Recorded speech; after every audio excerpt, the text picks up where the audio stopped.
Hindi ako naniniwala. Malalaman ko din ang totoo. At kapag nangyari yon, ako mismo ang kakatay sa'yo. Patunayan mo muna, Kapitan. Mali naman yung puro katamang hinala. Patahimikin mo na ako, Kapitan. Hindi kita susundin. Akin ang katawan na to. Tigilan mo na ako. Pagkatapos dudukutin ko naman ang mga mata mo. Saka kita babalatan ng buhay. Maglulumuhod ka habang nagmamakaawa sa akin.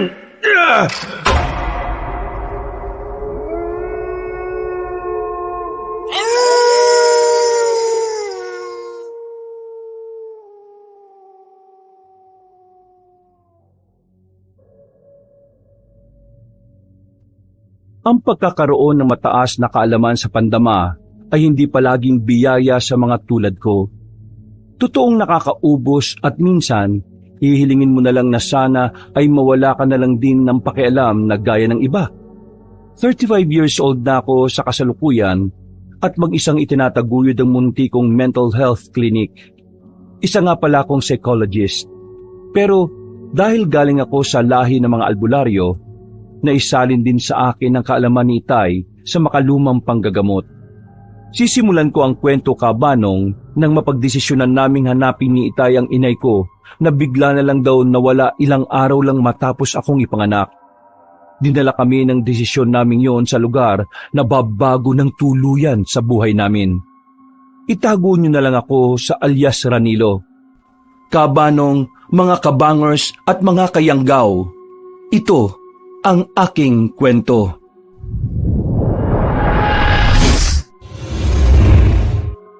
Bago nga pala magsimula ang ating kwento, sana'y mapindot nyo muna ang subscribe button at ang notification bell para lagi kayong nanonotify pag may bago tayong mga kwento.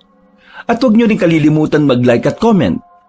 Napakalaking tulong po ito sa ating channel para mas makapagatid pa kami sa inyo ng mga magaganda at mga nakakapangilabot na mga kwento.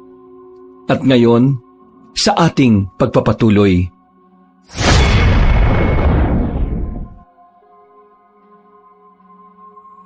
Barangay Sanlawin? Sigurado ka ba dyan, Teroy? Hindi ako pwede magkamali. Hindi man 100% pero yung amoy na yun, doon talaga nang gagaling. Naniniwala ako sa kakayahan mo, Teroy. Ang ibig sabihin buhay siya. Buhay siya, Karamil. May kakaiba lang sa kanya na hindi ko masiguro kung ano. Pero oo, buhay siya. Maraming salamat naman kung ganon. Tama ko. Ramdam ko siya. Marahil tamang oras na din para hanapin ko siya. Ngayong tapos ka na sa pag-aaral mo, Ranilo, makakampante na akong maghanap sa iyong ina. Kahit saan at kahit kailan. Kaya mo naman na siguro ang sarili mo. Kaya ko na ang sarili ko. Pero sino bang nagsabi sa inyo na magpapahiwan ako, Itay? Sasama ako sa paghahanap nyo kay inay. Ano? Pero paano ang trabaho mo? Akala ko ba'y madali na lang ho yun. Magpapalipat ako ng probinsya. Ako na ang bahala doon. Hindi ako papayag na mag-isa nyo lang hahanapin si inay. Kaya ko naman, iho. Saka, hindi ako mag-isa. Kasama ko naman si Teroy. Gusto ko rin makilala si inay. Hayaan nyo na ako sumama. Ay, nako. Bahala ka na nga. Hindi naman kita mapipigilan at hindi ko naman hawak ang mga paa mo. Oo nga pala. Kailangan nyo malaman na hindi basta-basta ang barangay na yon. Talatang usap-usapan sa mga karatig bayan na delikado daw pumasok doon. Lalo na mga dayong tulad ninyo. Inaasahan ko na yan, Teroy. Anong ibig mong sabihin na alam mo na, Itay? Dahil kung hindi delikado sa lugar kung nasaan si Soledad, marahil matagal na yung umuwi sa atin. Pinaghalong pag-aalala at pag-asa ang nabasa ko sa mukha ni Itay na mga sandaling yon, Kabanong. Ako man sabik kay inay. Pero alam kong mas matindi ang pinagdaraan ng kalungkutan at pangungulila ni Itay, kaya ang isiping makikita niya ulit si inay ay paniguradong nagdudulot ng matinding tuwa sa kanya. Dahil alam na nga namin kung saan hahanapin ang inay, kinabukasan din ay nagpaalam na ako sa ospital kung saan ako naka-assign. Sinabi ko na lang kay Itay na inilipat ako kahit ang totoo ay nag-resign na muna ako talaga. 3 araw mula nang mahanap ni Teroy si inay ay gumayak na din kami at bumiyahe papunta sa nasabing probinsya. Oo nga pala, Kabanong, hindi ko napapangalanan ang probinsyang sumasakop sa lugar na yon bilang respeto na lang din sa mga taong nakatira doon ngayon. Dahil may kalayuan nga sa pinanggalingan naming probinsya, ay hapon na kaming nakarating doon. Entrada pa lang ng baryo na to. Iba na pakiramdam ko, Itay. Teroy, sigurado ka bang naririto si Inay? Oo, positibo, Ranilo. May kung anong kakaiba sa lawi na yan. Tingnan niyo, Itay, malaki ang ribulto ng ibon kumpara sa tunay niyang laki sa personal. Kakatuwang nakakaya siyang buhatin ng mukhang marupok na arkong yan. Sa palagay ko hindi lang yan basta ribulto, Ranilo. Anong ibig mong sabihin, Teroy? Nararamdaman kong enerhiya mula sa kanila. Marahil buhay ang mga yan. Ano? Itay, Kayong dalawa talaga, Gustong-gusto niyong tinatakot ang mga sarili ninyo, ano? Mabuti pa tela kayo. Gagabihin na tayo Kailangan pa nating maganap ng matutuluyan. Tay, sigurado na ho ba talaga kayo dito? Narinig niyo naman kanina sa bayan ng usap-usapan tungkol dun sa mga nawawalang nag-deliver lang ng gulay sa baryong to.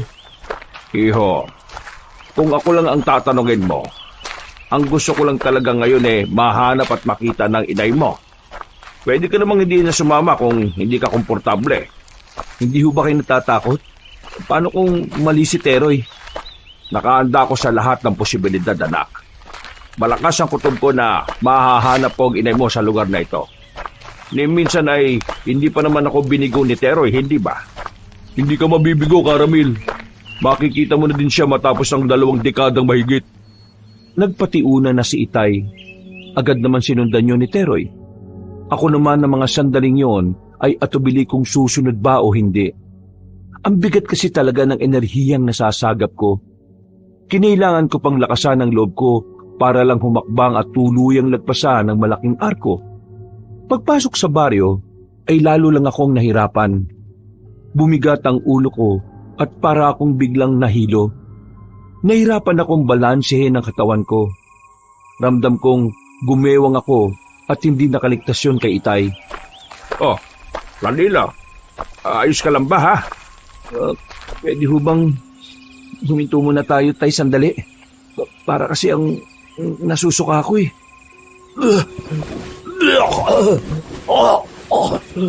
Ganyang kalakas ang koneksyon mo sa kalikasan at mga enerhiya. Nakakamangha naman. Hindi ka lang magiging mahusay na albularyo. Malakas din ang intuition mo. Magiging advantage mo yan sa kahit na kanino balang araw, anak. Anong nakakamangha sa ganito, Itay? Halos hindi na ako makagulapay. Ang bigat ng pakiramdam ko mula pa kanina. Ano ba kasing klaseng lugar to? Wala kang dapat ipag-alala, Ramil. Kasama niyo naman ako Masasanay ka din sa pakiramdam na yan. At kalaunan ay magagawa mo ng kontrolin. Ha? Ganun ba? Hindi ba pwedeng ngayon na? Didaig ko pa yung may malalang hangover Kakaiba sa pakiramdam. Hayaan mong akayin ka namin ni Teroy, iho. Gustuin ko manghayaan ka lang magpahinga, pero kailangan na nating lumarga. Sa tansya ko ilang minuto na lang at lulubog na ang araw. Wala pa tayong matutuluyan. Ako nang bahala kay Ranilo. Mauna na kayo't maghanap ng matutuluyan nyo. Susunod na lang kami. Mabuti pa nga kung ganon. O sige, mauna na ako sa inyo. Tay, mag-iingat po kayo, ha? Huwag mo kong alalahanin. Kaya kong sarili ko. Hinayaan lang ako ni Teroy hanggang sa kaya ko na. Nahihirapan man ay pinilit ko ng maglakad. Malapit na kasi talagang dumilim. Tiwala naman ako kay Teroy, Kabanong. Kahit buhay niya ay iaalay niya maprotektahan lang ako, pero ayoko nang umabot pa sa ganon. Gamit ang lakas ng pangamoy niya, nagawa naming sundan ng tinatahak ni Itay. Baka nagtataka kayo kung ano o sino si Teroy, kung bakit may weirdo siyang kakayahan. Yun ay dahil hindi naman talaga siya tao. Bata pa ako ay kasakasama na namin siya. Ang totoo ay ganun din naman si Itay. Nagkamalay ng nariyan na si Teroy at nakagabay sa kanya. Base sa nalalaman ko, Mula pa si Teroy sa mga ninuno naming babaylan. Siya na ang nagsisilbing gabay ng bawat nagiging albularyo sa lahi namin. Para naman protektahan ang pagkatao niya, kada henerasyon ay nagpapalit siya ng itsura. Pero ang totoo niyang anyo ay isa talaga siyang itim na ibon. Anong sabi mo, Teroy? Puro aswang ang nakatira dito? Bakit ngayon mo lang sinabi? Ang totoo ayaw nang ipalam sa iyo ni Caramel ang katotohanan yan. Ayaw niyang mag-alala ka noon kung saan kami pupunta. Pero dahil kasama ka naman, sa tingin ko dapat mo na ding malaman para handa ka. Kaya ba ganito ang nararamdaman ko? At kaya ba nagmamadaling makahanap si Itay ng matutuluyan natin? Oo, ganun na nga. Pero kung lungga nga to ng mga aswang, paano makakahanap si Itay ng ligtas na matutuluyan natin? Saka, paano kung mapahamak siya, Teroy? Nag-isa lang siya, hindi mo na siya dapat alalahanin. Mahusay na tagatugis ng aswang si Caramel. Saka, hindi naman lahat ng naririto ay aswang. Mas marami lang ang aswang pero may mga tao pa din naman. Ano? Lalo akong naguguluhan na. Paano magsasama ang mga tao at aswang sa isang baryo? Teka, ang ibig mo bang sabihin, mabubuting aswang ang naririto? At ang inay, aswang din kaya siya? Malalaman mo ang kasagutan sa lahat ng tanong mo kapag tumagal na tayo dito. Hindi ko pa rin alam ang sagot sa mga yan Kahit ako, namamangha at naguguluhan. Teka, nandito si Caramel. Talaga? Saan banda? Diyan sa kanan o kaliwa? Dito sa kanan. Halika. Sige. Oo nga. Ayun ang sapatos niya sa labas ng bahay. Si Teroy na ang kumatok sa pintuang gawa sa kawayan, Kabanong. Agad namang yung bumukas at doon nga ay isang dalaga ang sumalubong sa amin.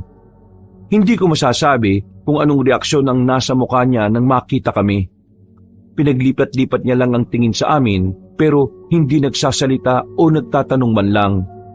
Masasabi kong kasing lamig ng yelo ang enerhiya niya.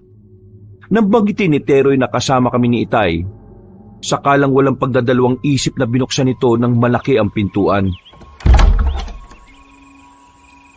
Kasamahan daw sila ng matatandang lalaki, ina.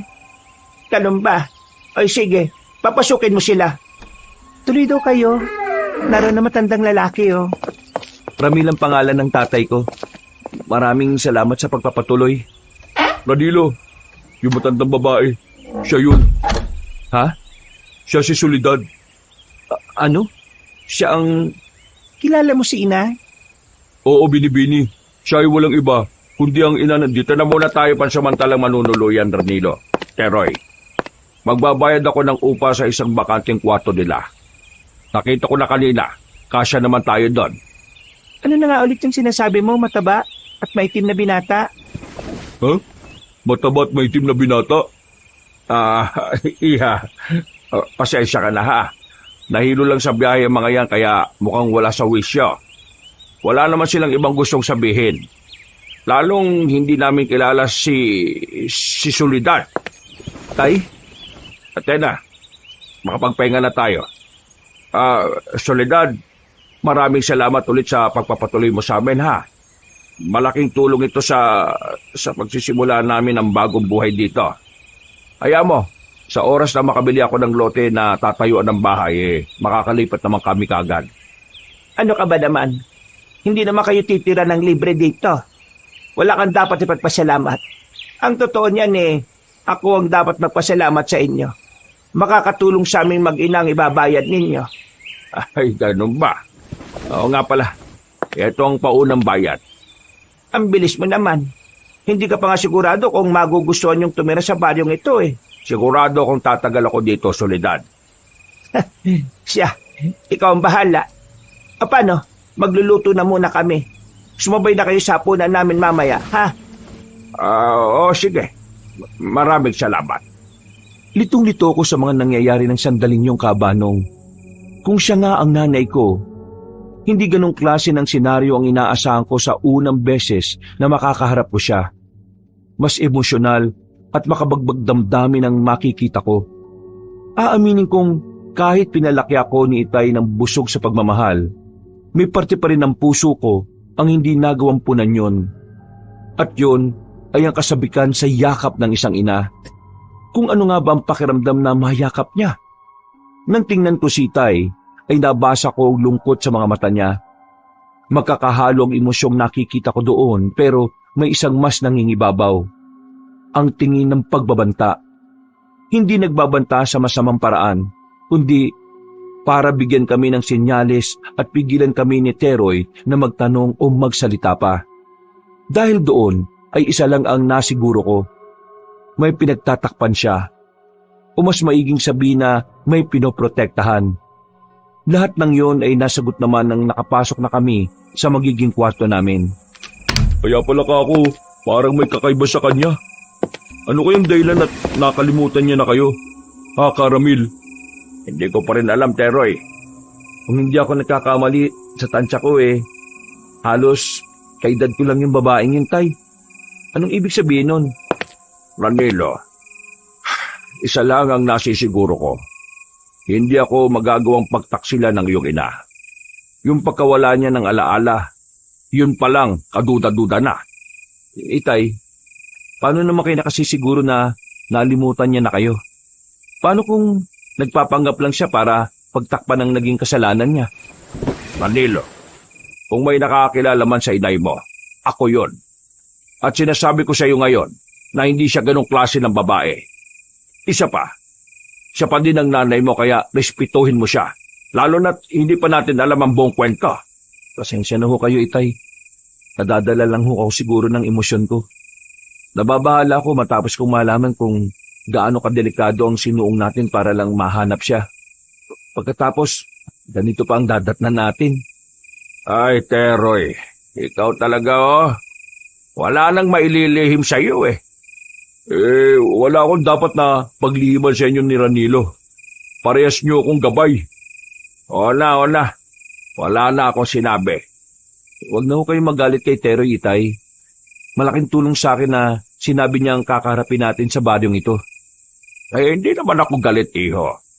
Ang sa akin lang ayoko nang mag-alala ka ng gusto. Saka, nauunawaan ko din kung saan ka nang gagaling. Ang payo ko lang, huwag mong hayaang talunin ka ng damdamin mo. Sa lugar na to, kailangan mas matalas ang isip mo para patuloy tayo mabuhay. Naiintindihan mo naman siguro ako. Yang payo niyong yan ang hindi ko makakalimutan. Kahit naman hindi sa lugar na to Bukang bibig niyo na dapat mas mataas ang isip kaysa puso. Kahit saan pa ako mapadpad. Gano'n na nga. Hindi ka kasi bibiguin ang isip mo. Pero ito, kapag nadaig ka ng damdamin mo, pwede ka niyang ipahabak balang araw. Opo, tatandaan ko lagi yan, Itay. O paano? Maiwan ko muna kayo mag-ama ha. Magbabantay ako sa paligid. Nabubuksan ba yung maliit na bintana? Malamang, kaya nga bintana Saka, gawa lang naman yan sa kawayan. Madali lang yan distrongkahin. Distrongkahin? Hindi ba ginagamit ng mga magnanakaw yan para sirain ng mga nakasarang pintuan o bintana? Dami mong alam, Teroy. Lumabas ka na nga. Higit sa 500 taon na ako nabubuhay. Higit pa sa nalalaman mo ang alam ko. Oo na. Dilitaan niya na naman po siya. Ay, nako. Alis na ako. Dito lang kayo ha. Delikado na sa labas. Huwag kayo mag-alala. Protektado kayo ng enerhiya ko. Malalaman lang ng mga aswang na yon na tao kayo kapag nakita kayo ng personal. Pero hindi nila kayo magagawang maamoy. Sige, maraming salamat, Teroy. Mag-iingat ka din sa labas, ha? Hindi nila ako magagawang saktan. Tsaka, masyado akong maliit para kainin nila. Ikaw, maliit? Kapag nasa tunay akong anyo, oo. Oo nga naman. Pero mag-iingat ka kapag nasaan yung tao, ha? Sa laki mong yan kahit 10 aswang, mabubusog Ranilo, tigilan mo na nga yung pangasar mo kay Teroy. Hindi mo yan magagawang pikunin. Hindi yan tinatabla ng kahit na anong damdamin. Kaya nga challenge sa akin magkaroon siya ng emosyon, Itay Sa dami ng ginabayan niya sa lahi natin, masasabi kong maigi na din na wala siyang emosyon na tulad ng sa ating mga tao. Hindi siguro blessing na matatawag para sa iba, pero para kay Teroy na ilang beses nang nasaksiyan kung paano pumanaw ang bawat ginagabayan niya, isa yung malaking biyaya para patuloy niyang magawa ang misyon niya. Sa bagay nga ho, Itay. Ay, bigla akong nalungkot para kay Teroy. Oh, kita mo yan. Iniisip mo palang naapektuhan ka na, hindi ba? Hindi ko mapigilan eh. Lumabas na kayo. Nakahain na ang hapag. Ay, Miss, hindi ka ba marunong kumatok? Bakit ako kakatok? Bahay namin to. Ba't? Radilo. Sige. Lalabas na din kami, Iha. Maraming salamat. Mayumi ang pangalan ko, hindi Iha. Nagbibiro ka ba, Miss? Teka, Yung mukha mo, hindi ka ba pakisabi kay Soledad? Susunod na kami, Mayumi. Okay. Oo nga pala. Nasaan yung lalaki na matabang maitim? lumabas. Saan siya dumaan? Dito sa bintana. Ang ibig kong sabihin, sa pintuan nyo, baka hindi mo lang napansin. Imposible yon. Delikado na sa labas. Baka hindi na siya makauwi ng buhay. Mayumi anak. Ikaw talaga kung ano-ano pinagsasasabi mo. Ang sabi ko, tawagin mo lang sila para kumain. Nawawala kasi yung isa nilang kasama, inay eh. Ay, ganun ba? Hayaan mo hanapin natin siya maya-maya. Ako na pong hahanap sa kanya, inay. Hindi na. Huwag na kayo mag-alala. Kaya niya naman ang sarili niya. Hindi siya sasantuin ng mga aswang dito. Sa laki niyang yon, baka mapagkamalan siyang baboy na mo. Mayumi naman. Ano ba yung bibig mo? Lalabas daw ako. Hahanapin ko siya. Wag na. Hindi na kailangan, miss. Wag na, Iha. Maniwala ka. Uuwi yon ng buhay. Narinig mo naman sila, Mayumi. Pwede ka nang kumalma, ha? Pero dito sila nakatira, Nay. Dapat ligtas ang bawat isa sa kanila. Sinabi na nga ni Caramel, tiwala siyang makakauwi ng ligtas yung kasamahan nila. Halika na. Tulungan mo na lang akong isalin yung ulam natin para makakain na tayo. Ako lang tutulong sa'yo, Soledad. Ha? Nako, hindi na. Nasan ba yung kusina ninyo? Tingnan mo nga naman ang lalaking iyon. Para itong si Mayumi ko lang matigas ang ulo. Ranilo. Tama ba, Ranilo ang pangalan mo, iho? Ho? Opo, tama ho. Napakagandang pangalan. Kung may anak lang akong lalaki, marahil ganyan din ang ipapangalan ko sa kanya. O siya, sumunod ka na din sa hapag, ha? Oho, sige ho. Emosyonal akong tao, Kabanong. Kahit lalaki ay mababaw ang emosyon ko at hindi ko naman ikinahihiya yon. Pero sa napakaraming pagkakataon, mas madalas na natatalo ko ng emosyon ko at ang masakit, yun ang nagiging kahinaan ko. Gaya na lang ng sandaling yon. Pansamantala akong tumalikod para pigilan ang luhang namumuo sa mga mata ko. Sa iba siguro, parang wala lang na marinig ang mga huling katagang sinabi ni inay. Pero para sa akin na matagal nang nangungulila at ang mabigyan ng pagkakataon na makaharap siya, ay hindi naman ako makilala. Aaminin kong naapektuhan talaga ako. Napakarami kong gustong sabihin sa kanya na hindi ko magawa dahil hindi niya naman ako kilala bilang anak niya. Hindi ka ba susunod? Nandiyan ka pa? Baka kasi mawala ka din bigla gaya ng kasamahan niyo Saan naman ako pupunta? Hindi ko alam. Magpaalam ka para malaman ko. Wala kang pinakaiba magsalita kay Teroy. Teka, huwag mo sabihin wala ka rin pakiramdam. Pakiramdam? Oo, teka. Bakit mo inuntog yung ulo mo dyan sa poste? Nasaktan ako. Masakit. May pakiramdam ako. Ay, Diyos ko. Makakain na nga lang. Sumunod ka sa akin. Nagluto ng espesyal si nanay. Agad na nga akong sumunod sa kanya noon habang naiiling. Weirdo siyang babae pero hindi na bago sa akin ang ganon. Nang dahil halos ganon din ang kilos at pananalita ni Teroy. May nararamdaman akong kakaiba sa babae. Na noon nga ay hindi malabong nakababata akong kapatid.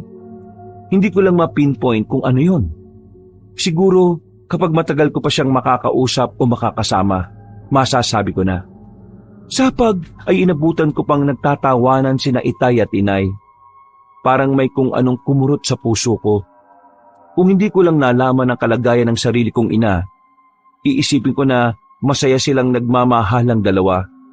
Kita sa mga mata nila ang kakaibang kislap at genuine ang tawanan na para bang matagal na silang magkasama. Ina, bakit ganyan ka tumawa? Mayumi, anak. Ang ibig sabihin ng ganitong tawa labis na kasiyahan. Labis na kasiyahan? Masayang-masaya ho kayo? Bakit? Eto kasing si Caramel Alam na alam kung paano ako patatawanin. Nananakit na ngayon panga ko kakatawa sa biro niya Sumakit ang panga niyo pero masaya pa din kayo? Ganun talaga kapag hindi mo napipigilan ang pagtawa mo. Masakit sa panga. Halika dito. Eto, iabot mo kay Ranilo para makakuha siya ng kanin. Oh, kumuha ka dyan ng kanin mo, sabi ni Inay. Sige, salamat. Anak, hindi pa paborito natin parehas ang adobong toyo at maanghang. Tignan mo, itsura pa lang nakakatakam na ang luto ni Soledad. Siguradong tataob ang kaldero nilang ngayong gabi. Matatapon ang laman ng kaldero kapag ginawa niyo yun, Caramel. Ang ibig sabihin ni Caramel, masisimot ang sinaing natin dahil sa ulam. Bakit hindi na lang niya sabihin na mauubos? Bakit kailangang itaob? Ay nako, kumain na nga lang tayo ha. Ubusin natin lahat ng nasa hapag na ito. Huwag niyo nang alalahanin yung para sa isang kasamahan ninyo. Tinabayan ko na siya para sa kanya. Pansin kong hindi mapigilan ni Itay ang pagiging maasikaso kay Inay. Wala naman din akong nakikitang pagtutol kay Inay. Sa halip ay parang nahihiya pa nga ito na natutuwa din. Napagtanto ko na baka sa likod ng kawalan niya ng alaala, nananatiling alam ng puso niya kung sino talaga ang kaharap. Dahil doon ay lihim na naman akong nalungkot. Nakagat ko ang pang-ibabang labi at pinilit na mag-focus sa masarap na pagkain sa harapan ko. Ipinaubaya ko kay Itay ang lahat. Tiwala na ako na alam niya kung ano ang ginagawa niya. Habang kumakain, ay hindi ko naman napigilang pagmasdan si Mayumi. Focus lang siya sa kinakain niya, ni hindi nag-aangat ng tingin at parang walang pakialam sa paligid niya. Hindi ko na malayang nangingiti na pala ako. Saka lang ako natauhan ng sa wakas ay nag-angat siya ng tingin para kumuha pa ng ulam. Tinitigan niya ako nang mapansin niyang nakatingin ako sa kanya. May sasabihin ka ba, Ranilo? Ha? Wala. May problema ba, iho? Wala ho, Itay. Kasi... Hayaan mo na siya, Caramel. Normal na magandaan siya kay Mayumi. Alam mo ba, maraming manliligaw ang anak kong yan. Nga lang walang tumatagal dahil sa kasungitan niya. Ay nako, nagkakamali ho kayo. Hindi ho pwede. Hindi pwede? Bakit naman? Pinagbabawalan ka pa din ba nitong tatay mo na magnobya o manligaw man lang? Nako, hindi o gaya ni Mayumi. Pihikan lang din kasi talaga itong si Ranilo ko, Soleng. Soleng? Teka, parang pamilyar sa akin ang palayaw na yan. Sino nga bang tumatawag sa akin ng ganyan? Hindi ko maalala Aray ko, ang sakit ng ulo ko. Ina, ano bang ginagawa nyo? Sinabi ko na sa inyo na hindi makakatulong na pinipilit nyong mag-isip Teka, kukuha ko ng gamot ninyo. Ano bang nangyayari sa'yo? Ayos ka lang ba, ha? Ayos lang ako. Wala ito. Sige na, ipagpatuloy nyo yung pagkain. Mamaya-maya lang mawawala na din ito. Sigurado ka ba? Oo, ayos lang ako. Huwag ka na mag-alala. Doon ko mas napatunayang nawalan nga talaga marahil ng alaala si Inay. Ganon kasi ang natural na reaksyon ng katawan kapag pinipilit makaalala ng isang taong dumadaan sa kaparehong kalagayan. Hindi nagtagal si Mayumi bumalik na din bitbit ang parang shot glass. May laman yung likido na ininom ni inay. Bagamat alam kong nag-aalala, wala pa din ako makitang emosyon sa mukha ni Mayumi. Pino ang mga kilos niya at walang pagmamadali, na parabang kalkulado niya ang mga dapat niyang gawin. Sandaling nangunot ang noo ko. Pinagmasdan ko siya. Bumalik siya sa harap ng hapagkainan at kumain na parang walang nangyari. Anong ibig mong sabihin? May sakit din si Mayumi? Tay, inaanyo lang mo yung boses niyo. Baka marinig nila tayo. Hindi ba? Doktor ka naman talaga. Wala namang masama kung nakikita mo nga talagang may problema sa kanya. Baka matulungan mo pa siya. Masyadong mabigat ang nakikita kong posibleng kondisyon niya, Itay. Ano ba kasi yon, ha? Ganun ba talaga kabigat para hindi ipaalam sa kanila? Oo Kailangan ko pa siyang masuri ng gusto bago ko masabi kung tama ang hinala ko. Ay, ganun ba? Matatagalan naman tayo dito Kung gusto mo, habang nag-a-adjust tayo sa lugar na to, gamitin mo din yung pagkakataong yun para kilalanin pa si Mayumi. Tay, kung hindi niyo mamasamain, hanggang kailan ho ba niyo planong manatili dito? Ay, ako, hindi ko pa alam, anak. Hanggang sa maibalik ko siguro yung alaala ng inay mo at maisama siya pa uwi natin. Paano ho kung hindi na bumalik pa ang alaala niya, Itay? Siguro mag-a-adjust na lang ako. Magpapakilala ulit ako sa kanya. Bubuo kami ng mga bagong alaala. Pero anak, hindi ko gustong ikulong ka sa ganitong sitwasyon. May sarili kang buhay. Kung inaalala mo ko, ipinapangako ko sa iyo na magiging ligtas ako sa lugar na ito. Pinapalis niyo na ho ba ako, Itay? Hindi naman sa ganon. Ikaw talagang bata ka, Ang sa akin lang ayokong isipin mo na obligasyon mong samahan ako rito. Pwede mong harapin ang sarili mong buhay kahit kailan mo gustuhin. Alam ko naman po yun. Desisyon kong samahan kayo at hindi po ako aalis. Huwag kayong mag-alala, Itay. Kapag hindi ko na kaya, magpapaalam naman ako. Kinabig ako ni Itay Kabanong. Inakbayan at may kalakasang tinapik ang balikat ko. Hindi niya man sabihin, nababasa ko sa mga mata niya ang pasasalamat. Sa likod ng isip ko, wala kong ibang gagawin kung hindi ang samahan siya at suportahan. Pakiramdam ko yun naman ang tamang panahon para makabawi ako sa lahat ng sakripisyo niya noon para sa akin. Kinagabihan hindi ako kagad nakatulog. Marahil ay namamahay. Maalinsangan din dahil pinagpapawisan ako. Nakasara kasi ang mga bintana kaya halos walang pumapasok na hangin. Nang tingnan ko si Itay ay tulog na tulog siya. Nakanganga pa nga at parang hindi apektado sa temperatura doon. Luminga ako sa paligid. Wala pa din si Teroy. Sinubukan kong pumito. Isa yun sa paraan ng tawagan namin ni Teroy. Narinig ko naman ang sagot niya sa hindi kalayuan. Mukhang nasa malapit lang siya kaya nakampante na din ako. Ay, hindi pa talaga pwedeng buksan ng bintana na to. Kahit konti lang, para may makapasok na hangin. Pero paano kung may mga aswang na bigla na lang sumilip o pumasok dito? Hindi pa naman ako nakakakita ng mga tulad nila pero hindi ko pwedeng baliwalain ang nararamdaman ko. Simula nang pumasok kami sa baryo na to. Malakas at mabigat talaga ang enerhiya dito. Sige na nga, huwag na lang buksan. Wala namang mawawala kung susunod ako. Saka mukhang hindi naman apektado si Itay. Sa sala na lang siguro muna ako. Nagpasya na lang akong lumabas ng kwarto. Kailangan ko ding uminom ng tubig. Pakiramdam ko kasi ay nasasakal na ako sa init ng gabing yon. May pitsyel at baso naman sa lamesa. Magsasali na sana ako nang may marinig akong mahinang ingay na nanggagaling sa kusina. Matapos lagukin ang laman ng baso, ay maraan akong naglakad papunta sa pinanggalingan ng ingay. Bulto ng babae ang natatnang ko doon. Tila may ginagawa ito sa lababo. Nang matitigan ko, ay napagtanto kong si Mayumi yun. Lalapitan ko sana siya para tanungin nang bigla lang siyang humarap sa akin. Napatras ako kabanong at muntik pang matumba nang makita ang kabuuan niya. Noon ko lang siya nakitang nakangiti ng ganoon kalapad. Ang siste, hindi yun normal na ngiti, Kabanong. Nakakakilabot yun at hindi ako maaaring magkamali. Ganon kung ngumiti ang mga mamamatay tao.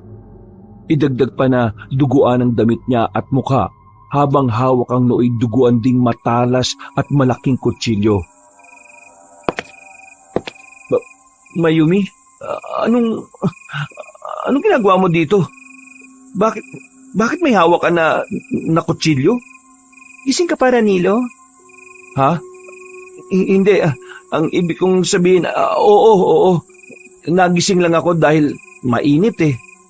Teka, saan ka pupunta? Bakit lumalapit ka sa akin? Tinatanong mo kung anong ginagawa ko, hindi ba? Ha? Pero maawa ka sa akin. Huwag mo akong patayin ha. Mayumi, pakiusap. Lumayo ka sa akin. Ano bang sinasabi mo? Huwag! Wala pa akong first kiss. Gusto ko pang mabuhay na matagal. Virgin pa ako eh. Itay! Shh! Bakit ka ba sumisigaw? Natutulog na si Ina. Mahirapan yung makakuha ulit ng antok kapag nagising siya.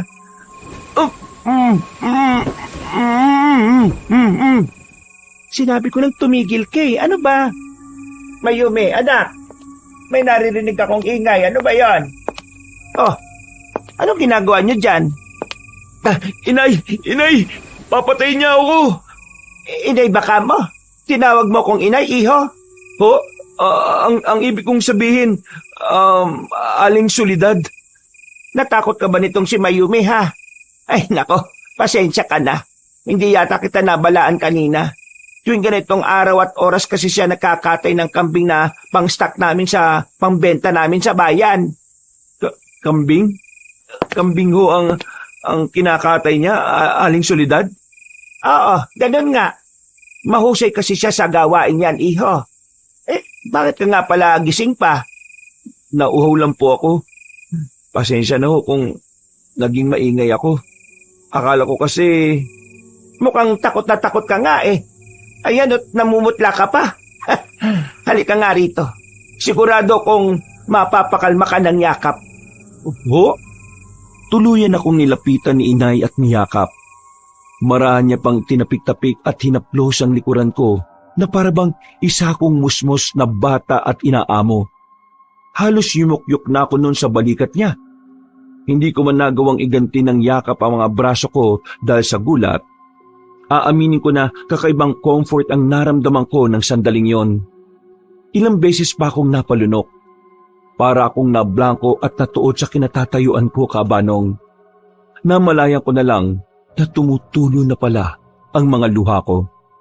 Anong nakakayap sa yakap ni Ina, Ranilo? Napabalik ako sa realidad nang bigla na lang sumulpot ang mukha ni Mayumi sa likuran ni Inay. Hindi siya mukhang nang iinis. Bagkus ay talagang curious siya sa naging tanong niya sa akin. Malakas akong tumikhim. Sakto naman at binitiwan na din ako ni Inay. Inayos ko ang sarili at palihim na pinahid ang mga luha. Ha? Sino umiiyak? Hindi ako umiiyak ha?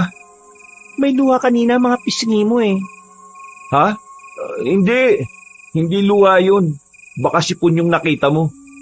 Sipon ang iniluluha mo? Tayo talagang dalawa, oo. Ang mabuti pa eh, magpahinga na tayo. Malalim na ang gabi. Sige na, Ranilo, iho. Okay ka na ba? Opo. Salamat po, Aling Soledad ha. Tinawag mo kong inay kanina, hindi ba? Magaan sa pakiramdam ko yon. Bakit hindi na lang kaya inay rin ang itawag mo sa akin? Ho?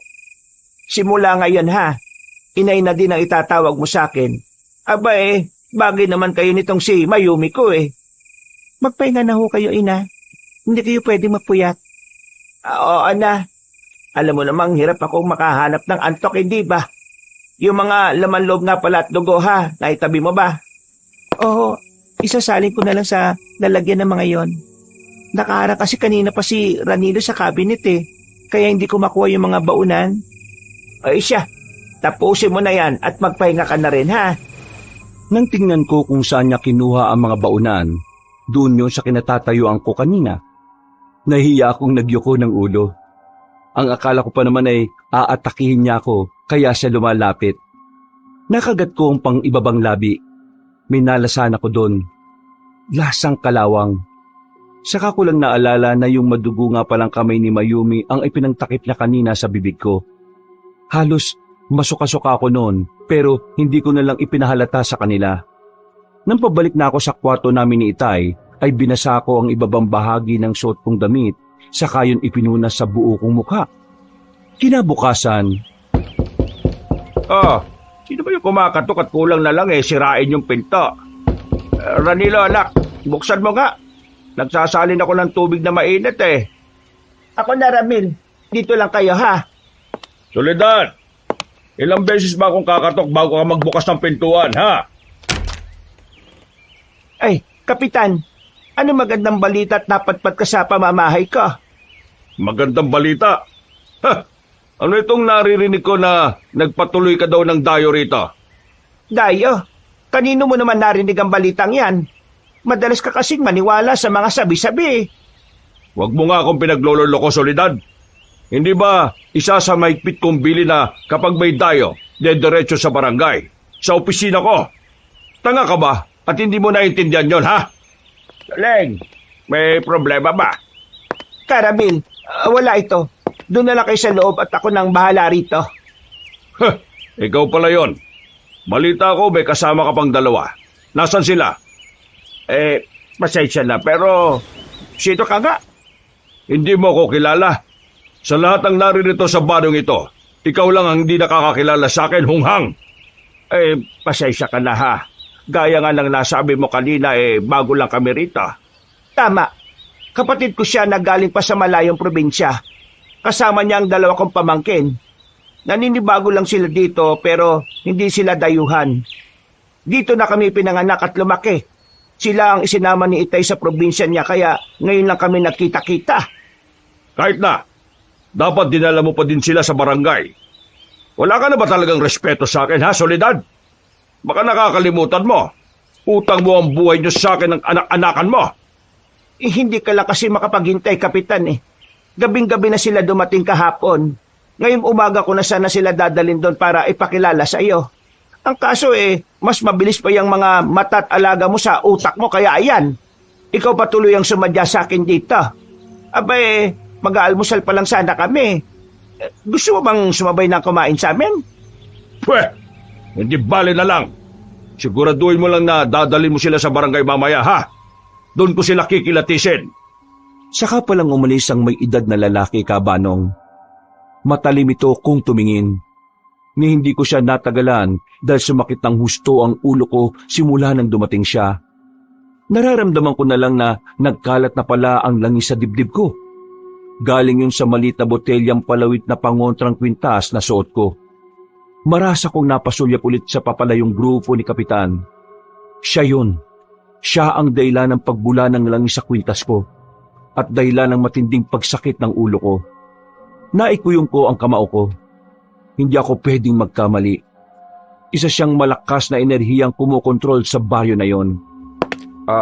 Soleng, kung hindi mo mamasamain, narinig ko kasi kanina na tinawag ni Kapitan na anak-anakan mo si Mayumi. Anong ibig sabihin nun? Hindi mo ba tunay na anak si Mayumi?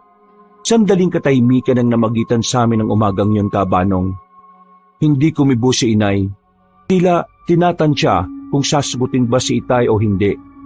Bigla kong kinabahan. Hindi kasi dapat itinanong ni Itay ang bagay na yon. Pero hindi ko naman siya masisisi. Kung para kay Inay, wala siyang obligasyon na magpaliwanag sa amin, para sa amin na nakakaalam ng totoo, kailangan naming malaman ang dahilan kung bakit bigla na lang siyang nawala matapos niya akong ipinanganak.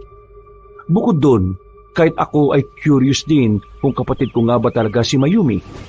Hindi mo namang kailangang sagutin kung hindi ka komportable, ha? Nagtataka lang ako Natanong mo na lang din naman. Mabuti pang ang malaman nyo na din. Huwag kayo mag-alala. Maski si Mayumi, alam ang buong katotohanan sa pagkatao niya. Tama ang narinig nyo kanina. Anak-anakan ko lamang si Mayumi. Siya ang nagbigay ng dahilan sa akin para magpatuloy akong mamuhay nung mga panahong hindi ko kilala maski ang sarili ko. Kahit ganyan siya, kumpiyansa kong napalaki ko siya na alam ang tama at mali. Mabuting tao si Mayumi. Nasabi ko na nga ba eh. Hindi mo magagawa. Itay, huwag ka mag-alala. Simula ngayong nandito na ako, tutulungan kita. Ha? Sabihin mo lang ang kailangan mo at gagawin ko ang lahat para matulungan ka. Ano bang sinasabi mo, Karamil? Ang mabuti pa practicein mo ang sinabi ko kanina. Magkapatid tayo na nagkahiwalay. Oo na. Alam ko na yan. Siya nga pala, bago tayo pumunta sa barangay, may kailangan muna akong gawin, ha? Ano naman yan? Teka, bakit ka kumuha ng kutsilyo, Soleng? Bakit mo ihiwain ang kamay mo? Teka, wag! Inay! Itaas mo ang damit ko, Karamil. Ikaw din mamaya, Ranilo. Ho? Bakit ho? Kakailanganin nyo ang amoy ng dugo ko. Hayaan nyong ibahid ko itong dugo ko kahit na sa bandang tiyan nyo lang. 10:30 nang marating namin ang barangay. Sa opisina ni Kapitan Dominador kami dumiretso. Sa loob ay nakapagtatakang may mga alipores pa din siyang nagbabantay sa kanya. Lihim akong napailing, Kabanong. Tila yata kahit sa sarili niyang opisina ay may banta sa kanya kaya ganun na lang karami ang bodyguards niya. Nasa amin agad ang mga mata nilang mapanuri pagpasok pa lang namin. Hindi man nila kami tinitingnan mula ulo hanggang paa, pero ramdam kong tumatago sa kaluluwa ko yung mga titig nila. Makakalabas ka na, Soledad. Hindi. Dito lang ako hanggang sa matapos ka sa pag-iimbestiga sa kanila. Sinusuway mo ba ang utos ko? Sinabi ko na sa iyo na kamag-anak ko sila. Ano bang hindi mo maintindihan doon? Bueno, kung ayaw mong lumabas, sige, manood ka. Ikaw, binata, lumapit ka. Ako na lang siguro muna ang unahin nyo, Kap. Manahimik! Kung gusto niyong matapos tayo na mabilis, sumunod kayong dalawa. Bakit? Duwag ba itong anak mo, ha? Kalalaking tao ang bilis manginig ng tuhod. Tay, okay lang ho ako. Alam kong nag-aalala lang kasi si Itay para sa akin. Kaya para pakalmahin, ay tinanguan ko siya at bahagyang nginitian. Buo ang loob ko nang lumapit ako sa lamesa ni Kapitan Dominador. Sinabi naman ni Inay na aamuin lang nila kami ni Itay. Ganun pa man, hindi pa rin ako ganun katiwala. Nang makalapit, ay hiningi niya ang kamay ko. Ang akala ko ay aamuin niya lang yon, pero bigla niya na lang inilabas ang isang maliit at matalas na kutsilyo. Saka walang pag-aalinlangan niyang hiniwa ang palad ko. Hindi na ako nakapag-react sa sobrang gulat.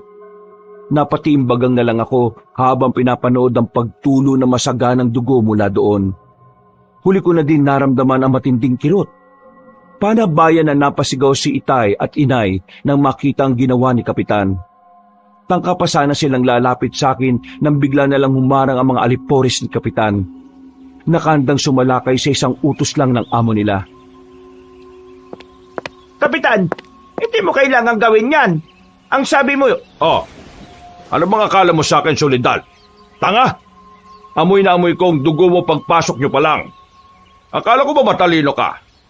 Sa palagay mo, pareho lang ang dugo mo sa dugo ng mga taong to? Ha! Alam kong sinusubukan mo kong isahan. Pero hangal ka para isiping mauutakan mo ang tulad ko. Kapitan! Soleil, hayaan mo siya sa gusto niyang gawin.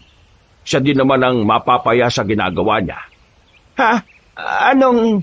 Magtiwala ka sa akin. Itong amoy ng dugo na namiss ko. Pero nakakagulat. Talagang ang taglay mo ang dugo ni Soledad. Nakakatakam. Ha? Huwag mong dilaan ang kamay ko, uy. Nagawa mo ng gusto mo, ha? Mabilis ka, bata. Gusto ko yan. Ngayon, ikaw naman lalaki. Halika. Siguro naman hindi ka duwag na tulad ng anak mo. Isa lang ang kinatatakutan ko, Kapitan. At hindi ikaw yon. Talaga. Mas malakas at mas makapangyarihan ba yan kaysa sa akin? Wala nang mas makapangyarihan pa sa Diyos. Diyos? Walang ya. Ang husay mo palang magbiro, ano? Alam mo ba, sa lugar na ito, ako ang batas. Ako ang Diyos. O siya, lumapit ka na't magsimula ng magdasal sa kinatatakutan mong Diyos. Kapitan, hindi mo kailangan itong gawin. Paalisin ko sila kung yan ang gusto mo. Uli na ang lahat, Soledad. Bakit? Sino bang lalaking to? At mukhang takot na takot ka, ha? Hindi nagsisinungaling si Soledad, Kapitan. Gaya ng sabi niya, magkamag-anak kami. Magtiwala lang ho tayo kay Itay, Inay. Gustuhin ko man. Hindi ko magawang kumalma, Ranilo. Patingin nga ng sugat mo. Nako, ang lalim. Akin ang kamay mo, tatalian ko. Nanginginig ho ang kamay ko. Ako na lang ho. Pasensya ka na. Masyado kasing... siguro, lalabas na lang muna ako. Ako na hong gagawa niyan, Inay. Mayumi! Sa labas na lang kayo maghintay. O siya, sige. Huwag mo sana silang pababayaan, ha? Mayumi, Iha! What a pleasant surprise! Sa tagal kong nagpapatawag sa iyo ngayon ka lang nagpunta dito ng walang abiso. Sina yung inaalala ko. Wala akong tiwala sa iyo. Believe talaga ako sa tabil ng dila mo. Halika, lumapit ka. Alam kong gustong-gusto mong panoorin ang gagawin ko. Tapusin mo na yan ng mabilis, Kapitan. May importante pa kaming ipapagawa sa mga bisita ni Inay. Sigurado ka? Sayang naman ang pagkakataong tulad nito. Nakagat ko na lang ang pang-ibabang labi ng tulad ko ay bigla na lang din hiwain ni Kapitan ang palad ni Itay. Ayoko man ay napilitan akong iiwas ang tingin ko sa kanya. Kahit masakit ang sugat ko, parang mas nasasaktan ako habang tinititigan si Itay. Walang ekspresyon ng mukha niya. Sa halip ay nakatitig lang siya ng matalim kay Kapitan. Kabaliktaran ng reaksyon ko, si Mayumi ay prenteng nakatayo sa gilid ko. Titig na titig sa nangyayari. Nangunot ang noo ko nang mapansin ang panlalaki na mga itim sa mata niya. Hindi ko alam kung may insulto ba ako o ano dahil batid kong ikinatutuwa niya ang nangyayari kay Itay. Saka muling sumagi sa isip ko ang maaaring kondisyon niya. Muling pinatunayan ng senaryong yon ang hinala ko. Hindi ko tuloy mapigilang isipin. Anong klaseng impyerno ba ang lugar na yon? Bukod sa pugad na mga aswang, tila pinamamahayan pa ng isang psychopath. Imposible ito. Hindi maaari. Pwede na ba kami umuwi, Kapitan? Paano ka nagkaroon ng dugo na Soledad, ha? Hindi ba't sinabi na namin sa'yo? Magkapatid kami. Hindi ako naniniwala. Malalaman ko din ang totoo. At kapag nangyari yon, ako mismo ang kakatay sa'yo. Patunayan mo muna, Kapitan. Mali naman yung puro katamang hinala. Ngayong malinaw na ang lahat. Siguro naman hindi mo na kami guguluhin. Nalilimutan mo na ba? Ako ang batas sa lugar na ito. Ano man ang gustuhin ko, gagawin ko at walang sino man ang makakapigil sa akin. Mag-ingat kayo mag-ama, ha? Dahil hindi ko basta pinaniniwala ng mga tulad nyong dayo. Gusto lang naman namin makasama si Soledad. Yun lang ang gusto namin. Wala kaming planong manggulo o makialam sa marumi mong pamamalakad, Kapitan. Umuwi na tayo. Mauna na kami, Kap. Baka maikonsidera mo na yung matagal ko ng offer sa'yo, Mayumi. Puntahan mo lang ako kung kailan mo gustuhin. Pero walang emosyong tumalikod si Mayumi at nagpatiuna ng lumabas sa amin. Sinabayan ko si Itay. Tumutulo pa din noon ng dugo sa sugat niya. Tila hindi niya naman yon iniinda. Nakakuyom lang ang kamay niya. Bago lumabas ng pintuan, ay muli ko pang sinulyapan si Kapitan. Nakita ko pa siyang dinidilaan ng dugo sa kamay niya habang nakangising nakatingin sa amin.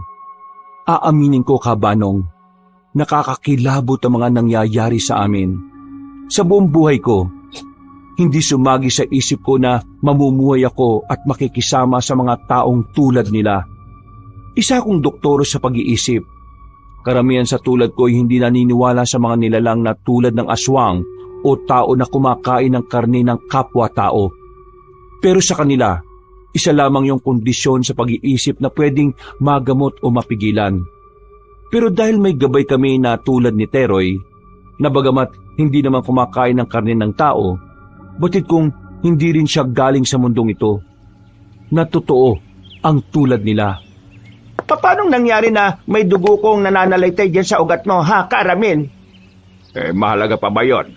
Ang importante ngayon ligtas na kami ni Ranilo. Tama ka, pero hindi ako mapakali. Totoo ba na nakapatid kita? Bakit ka bumubulong sa uleg? Nag-aalala ka ba na baka may makarinig sa atin?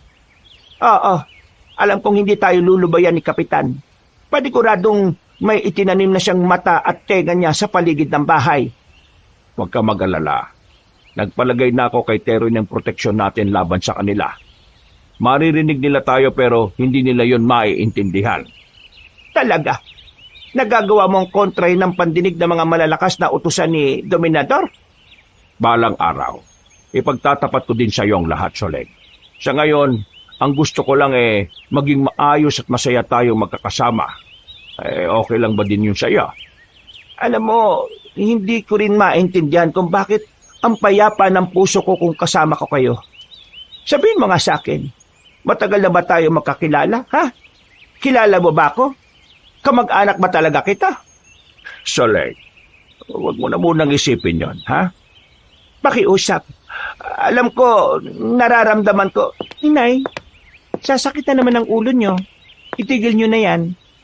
Ang mabuti pa magpahinga na muna kayo. Ako nang mag-aasikaso sa kusina at maghahanda ng pagkain para sa hapunan. Tutulungan na kita, Mayumi. Hindi ba may sugat ka? Oo, pero malayo naman ito sa bituka. Ano bang may tutulong ko sa'yo? Marami. Halika, sumunod ka. Oh, sige. Oh, eto. Kunin mo to. Anong gagawin ko dito sa 2 timba? Mag-igip ka ng tubig sa sapa. Punuin mo itong drum para may magamit tayo sa paghuhugas at pagluluto. Ha? Halika, sasamahan muna kita sa sapa para alam mo. At para alam din ng mga taga rito na bisita ka namin kaya hindi ka nila pwedeng basta nalang pakialaman. Kakainin ba nila ako kung hindi nila malalaman? Pwedeng kainin ka nila ng buhay. Pwede ding paglaruan ka muna. Paglaruan? Oo. Unti-unti ka nilang babalatan ng buhay. Gustong-gusto nilang iniihaw ang balat at pagkatapos ay ihawi naman ng buo ang biktima nila. Teka, parang natural lang sa'yo yung mga sinasabi mo. Bakit? Hindi ba normal yon? Mabagal lang na klase ng pagpatay at maingat. Pero nakakapatay pa din. Talaga bang ganyan ka, Mayumi? Gusto mo bang pumatay? Oo, pero mali yun sabi ni Inay, kaya hindi ko ginagawa. Pero gusto mong gawin, tama? Kung ako lang ang masusunod, masayang gawin yon. Tama ako sa kondisyon mo, Mayumi. Kung hindi ako nagkakamali, wala ka na ding emosyon. Nandito na tayo. Dito ka sasalok ng tubig. Gagamitin mo tong malinis na tela. Antayin mong mapuno parehas bago mo iuwi. Okay, sige. Naintindihan ko. Pero, Mayumi, pasensya na sa magiging tanong ko, ha. Ano ba to? Bakit ba ako humihingi ng pasensya sa'yo? Wala ka nga palang emosyon. Nang tingnan ko siya, ay napansin kong nakatitig lang siya sa akin. Parang nagtataka kung bakit bigla ko nalang kinakausap ang sarili ko. Hindi ko na din naituloy ang gusto kong sabihin dahil bukod sa parang napahiya ako, napuno na din ang unang balde. Sino ang lalaking yan, Mayumi? Huwag mong sabihing bagong maliligaw mo. Pamangkin siya ni Inay Brando. Kamag-anak mo? Pwede ba? Kung magsisinungaling ka, galingan mo. Bigla na lang silang sumulpot sa baryo natin tapos ipakikilala mong kamag-anak. Totoo ang sinabi ni Mayumi, pre. Ako nga pala si Ranilo. Magpinsan kami. Hindi tayo magkumpare. Siguraduhin mo lang na hindi mo dinidiskartehan si Mayumi, ha? Wala akong pakialam kahit kamag-anak ka pa ni Aling Soledad. Uubusin ko talaga ang dugo mo at wala akong ititira sa'yo. Teka muna. Dugo ba yon? Tama. Dugo nga yun ng tao. Ikaw, sa'yo nang gagaling sa kamay mo. Brando? Ang tagal ko nang hindi nakakatikim ng dugo ng tao. Patikim naman kahit kaunti lang, oh. Anong ginagawa mo? Bakit tumulos bigla yung mga ngipin mo? Hindi. Isa ka ding aswang. Lumayo ka sa akin. Umuwi ka na sa inyo, Brando. Hindi mo pwedeng pakialaman si Ranilo. Kunti lang naman, Mayumi. Huwag kang magdamot. Alam mo kung gaano kami kagutom sa dugo ng tulad niya. Hindi ako nagdadamot. Hindi lang talaga pwede ang taong to. Kaya umalis ka na. Paano kung ayaw ko, ha? Umalis ka sa harapan ng duwag na yan. Hoy, lalaki. Titikim lang naman ako eh. Pagbigyan mo na ako nang matapos na tayo, ha? Hindi ko inaasahan na yung dampot ni Mayumi ng malaking bato sa gilid ng kinatatayuan niya ang walang alinlangan niyang ihahampas sa ulo ng makulit na si Brando. Bumagsak ang lalaki sa lapag na duguan ng ulo at halos tumirik pa ang mga mata. Nanigas ako sa kinatatayuan ko, Kabanong, dahil sa mga nasaksihan. Halos wala akong marinig kung hindi yung malalakas na tibok ng puso ko. Samantalang marahas lang na bumuntong hininga si Mayumi saka pinagpag ang kamay na parang walang nangyari. Bumagsak siya kaagad. Kahit kailan talaga mahina ang lalaking yan. Sayang naman, hindi pa ako nag-i-enjoy eh. Tara na, Ranilo. Ha? Napatay mo yata siya, Mayumi. Hindi namamatay yan. Halika na, bago pa siya ulit magkamalay. Ha? O sige. Pero babalik ako dito mamaya para magigib, tama? Paano kung... Huwag na muna. Bukas na lang. Kayong bang buhatin yung 2 balde? Ha? Oo. Kaya ko na to. Yung dugo sa kamay at damit mo. Meron ka din sa mukha. Hindi ka ba maghihilamos muna bago umuwi? Makikita yan ni na inay at titay eh. Tiningnan niya lang ang sarili. Maya-maya pa'y nagtungo na nga siya sa malalim na bahagi ng sapa at naglublob doon. Sandali akong natulala, Kabanong. Manipis lang ang suot niyang damit kaya malinaw kong napansin na wala siyang panloob. Halos bumakat na sa basa niyang t-shirt ang matatayog niyang dibdib at balingkinitang katawan. Nang tingnan niya ako at mapansin niyang sa dibdib niya ako nakatingin, ay agad naningkit ang mga mata niya. Para naman akong bata na nahuling gumagawa ng hindi maganda. Agad akong nag-iwas ng tingin at wala sa sariling binitbit ang 2 balde. Hindi ko na siya hinintay at nagpatiuna na din ako sa pag-uwi. Nanginginig ang mga tuhod ko habang naglalakad. Hindi mawala-wala ang kaba ko kahit anong pilit ko na pakalmahin ang sarili. Idagdag pa ang nararamdaman kong pag-iinit ng magkabila kong pisngi. Ni hindi ko na ininda noon ang kirot sa palad ko habang bitbit ang may kabigatang mga balde. Sa unang pagkakataon ay nalito ko sa sarili kong emosyon. Hindi ko alam kung dahil ba yun sa nasaksihan kong pagpapalit ng anyo ni Brando o ang ginawang pagpukpok ni Mayumi ng bato sa kanya. Pwede ding dahil sa itsura kanina ni Mayumi habang naliligo. Parang larawan kasi yon nang hindi na naalis sa isipan ko. O anak, ayos ka lang ba? Napansin ko kanina ka pa walang imik ah. May nangyari ba kanina habang nag-iigib kayo ni Mayumi? Ho? Nako, wala ho, Itay. Bakit? May sinabi ho ba sa inyo si Mayumi? Alam mo anak, hindi ka mahusay maglihim o magsinungaling. May dapat ba akong malaman? Tay, kanina kasi may pinukpok ng bato sa ulo si Mayumi. Pinagtanggol niya lang naman ho ako dun sa lalaking aswang na gustong manakit sa akin. Pero wala ho siyang pakundangan kung manakit eh. Kinatutuwa niya ho yung gawin. Nabanggitin niya ni Soledad sa akin anak. Bata pa daw si Mayumi, ganyan na talaga siya. Masaya siyang nakakapatay ng kung ano-anong hayop. Kinakatay niya at pinaglalaruan. Isa ho siyang psychopath. Delikado hong tulad niya.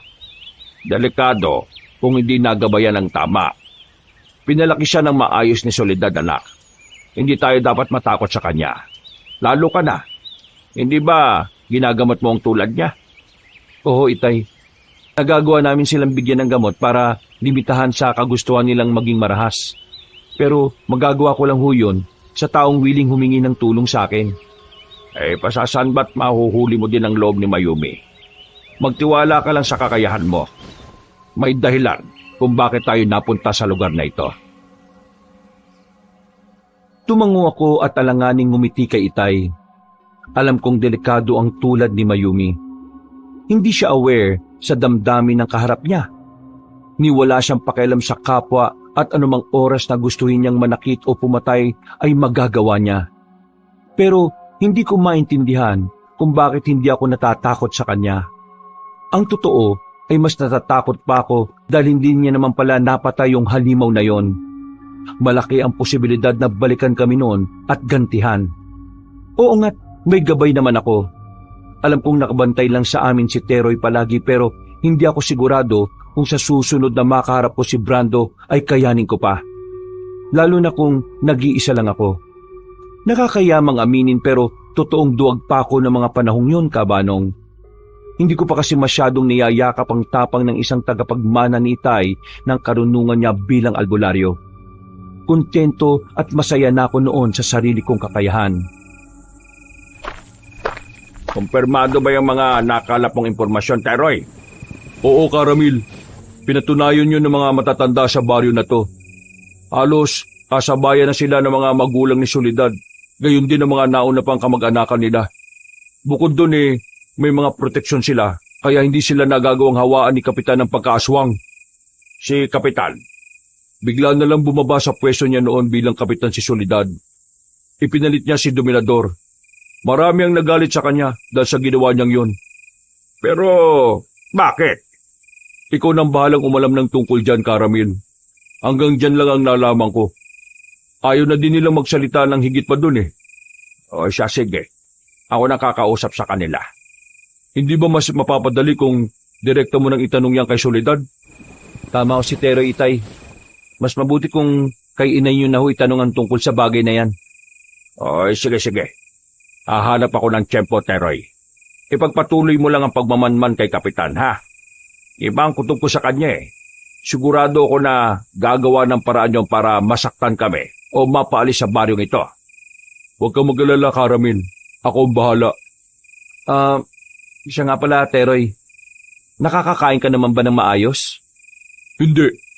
Halos walang hayop sa mga kagubatan Ayoko naman pakialam yung mga alagang hayop ng ilan sa baryo na ito. Kung ganun ano kinakain mo? Halos wala pa. Bakit hindi ka nagsasabi-sabi?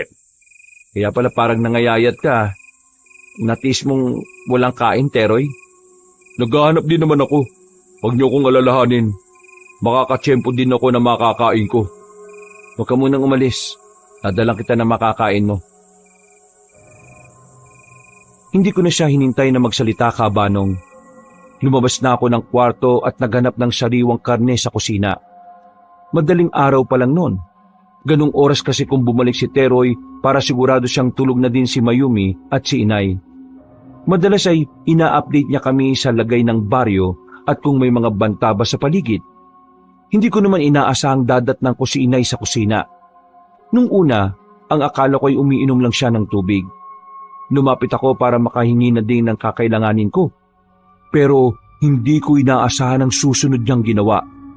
Gamit ang mabalahibo niyang kamay na may matutulis na kuko. Hinawakan niya ng mahigpit ang braso ko. Napulunok ako ng ilang beses. Inakala ko pa na halimaw yun na nagpanggap lang bilang si Inay. Pero pag-angat ko ng tingin sa kanya, napagtanto ko na si Inay pa din talaga yon. Halos hindi lang siya makilala dahil sa naging itsura niya ng gabing yon. Parehas itim ang mga mata niya at tulad ng ngipin ni Brando, naging ganun din ang sa kanya. Inay, aswang din ho kayo na umiinom ng sariwang dugo? Bumalik ka na sa kwarto mo, Ranilo. Bilisan mo! Inay! Umalis ka, sabi! Alis na! Inay, anong... Ranilo? Mayumi, si Inay. Bakit gising ka pa? Bumalik ka na sa kwarto mo habang kontrolado pa ni Ina ang katawan niya. Anong ibig mong sabihin? Mangingibabaw ang aswang sa kanya. Hindi niya makokontrol ang sarili niya, lalo na kapag nagsisimula na naman si Kapitan na kontrolin siya. Pwede ka niya masaktan o kaya ay mapatay. Hindi. Patahimikin mo na ako, Kapitan. Hindi ka na susundin. Akin ang katawan na to. Tigilan mo na ako. Ayoko na ng ganito. Ayoko na. Anong nangyayari? Sinasaburutan niya sarili niya, Mayumi. Baka nagsisimula na naman si Kapitan na utusan sila. Inay, wag po. Nalalagas ang buhok niyo. Sinabi nang huwag mo siyang lapitan. Halika na, pumasok ka na sa kwarto niyo. Kulang na lang ay bitbitin niya ako nung pabalik sa kwarto namin ni Itay. Bago pumasok ay nakita ko pang nakalood na sa sahig si Inay at halos iuntog ang ulo niya doon. Nasasaktan akong mapanood na nagkakaganon siya. Pagpasok ay nakakunot na noon ni Itay ang sumalubong sa amin. Hindi pa man ako nagsasalita ay parang may ideya na siya kung ano ang nangyari. Tumayo siya at dali-daling lumabas. Sinubukan naman namin siyang pigilan na lumapit kay Inay dahil delikado pero hindi siya nagpatinag. Walang pag-aalinlangan niya yung niyakap at sinubukang pakalmahin. Pero ganun na lang ang pagpupumiglas ni Inay. Hanggang sa mangyari na nga ang kinatatakutan namin. Bigla niya na lang kinagat sa braso si Itay. Naging dahilan yon para makawala si Inay. Matapos yon ay tumalon siya sa kalapit na bintana at mabilis na nawala sa kadiliman ng gabi. Itay, tingnan nyo. Ang lalim ng sugat nyo. Ang inay mo, Ranila. Huwag ko kayo mag-alala, Caramel. Babalik din ang inay bukas. Kung hindi niyo sana siya nilapitan, baka nagawa niya pang pigilan ng sarili niya. Magagawa niyang hindi sundin ang mga utos ni Kapitan. Utos ni Kapitan? Anong ibig mo sabihin? Sa palagay ko nagagawa silang manipulahin ni Kapitan, Itay. Kailan pa nahawa ng pagkaswang ni Kapitan ang inay mo, Mayumi? Hindi ko alam. Nakalakihan ko na ganyan siya. Pero hindi lahat ng aswang dito tulad ni Inay. Hindi siya kailanman tumikim ng karne o dugo ng tao. Ang sabi niya, ginagawa niya yung para maprotektahan ako laban sa aswang na nananahan sa katawan niya. Hindi ito maaari. Hindi maaari. Kailangan kong gumawa ng paraan para matulungan siya. Tutulungan niyo ang inay? Saan? Hindi siya pwedeng mabuhay na lang bilang aswang, Mayumi. Gagawa ko ng paraan para maalis sa katawan niya ang mutya. Pero Itay, pwede ho ba yun? Kung totoo nang nakamulatan na ni Mayumi na ganyan si Inay, ibig sabihin, napakatagal na ng mutya sa katawan niya. Alam ko, hindi ko rin alam, Ranila. Basta, gagawin ko ang lahat. Uubusin ko ang lakas ko para mailigtas ko lang ang inay mo. Inay mo? Ililigtas si inay? Sino ba talaga kayo? Saka bakit kayo umiiyak? Ha, Caramel? Wala ito, Mayumi. Nalulungkot lang ako sa kalagayan ng inay mo. Nalulungkot ka kaya ka umiiyak? Kung sa bagay, nakikita ko ding umiiyak si inay noon. Ang sabi niya, nalulungkot siya sa hindi niya malamang dahilan. Talaga? Oo. Pakiramdam niya daw, may nakalimutan siyang mahalagang bagay na sobrang nagpapanungkot sa kanya. Napatitig ako kay Itay matapos sabihin niyo ni Mayumi. Lalo lang nadagdagan ng lungkot na nababasa ko dun. Marahil ay kami ang tinutukoy ni Mayumi na nakalimutan ni Inay. Ako man ay binagbag ng hindi may paliwanag na lungkot. Napakatagal na panahon nun. Saka ko lang napag-isip-isip, bakit nga kaya kami nakalimutan ni Inay? Sa anong dahilan? Sa pakiwari ko, hindi rin aware si Inay na nakalimutan niya kami. Kung sa bagay, may paliwanag naman sa bagay na yon. Lihim kong naikuyom ang kamao ko. Simula ng gabing yon, nagdesisyon na kong alamin ang pinakamalalim na ugat ng mga nangyari. Kung totoong may natitirang matatandang tao sa baryo, ibig sabihin ay may nalalaman pa sila sa nakaraan. Yun ang kailangan kong alamin at gagawin ko yon sa abot na makakaya ko. Matapos linisin ang sugat ni Itay ay nagpahinga na din ako. Niyaya ko na siyang magpahinga pero mariin siyang tumanggi. Hihintayin niya daw si Inay at sisiguraduhin makakauwi ito ng ligtas. Pinasundan niya na din kay Teroy ang amoy ni Inay at ibinili na protektahan ito. Pero kilala ko si Itay. Hanggat hindi siya payapa, hindi talaga siya mapapakali. Dumiretso na ako sa higaan. Hindi pa man ako inaantok pero nanatili ako sa kwarto. Doon ay maayos kong plinano ang mga susunod kong hakbang. Kinabukasan. Ano bang sinasabi mo, Radilo? Hindi ka pwedeng magpadalos-dalos ng desisyon. Nakakalimutan mo na ba? Puro aswang ang naririto. Kaya nga, si Teroy na lang ang inuutusan ko eh. Pero Tay, Limitado ang nagagawa ni Teroy. Sigurado ko, kaya hindi nila kinukwento ng buo sa kanya ang mga nalalaman nila kasi ramdam nilang tulad ng ilan dito, aswang din ho siya. Tay, huwag yun naman akong pigilan.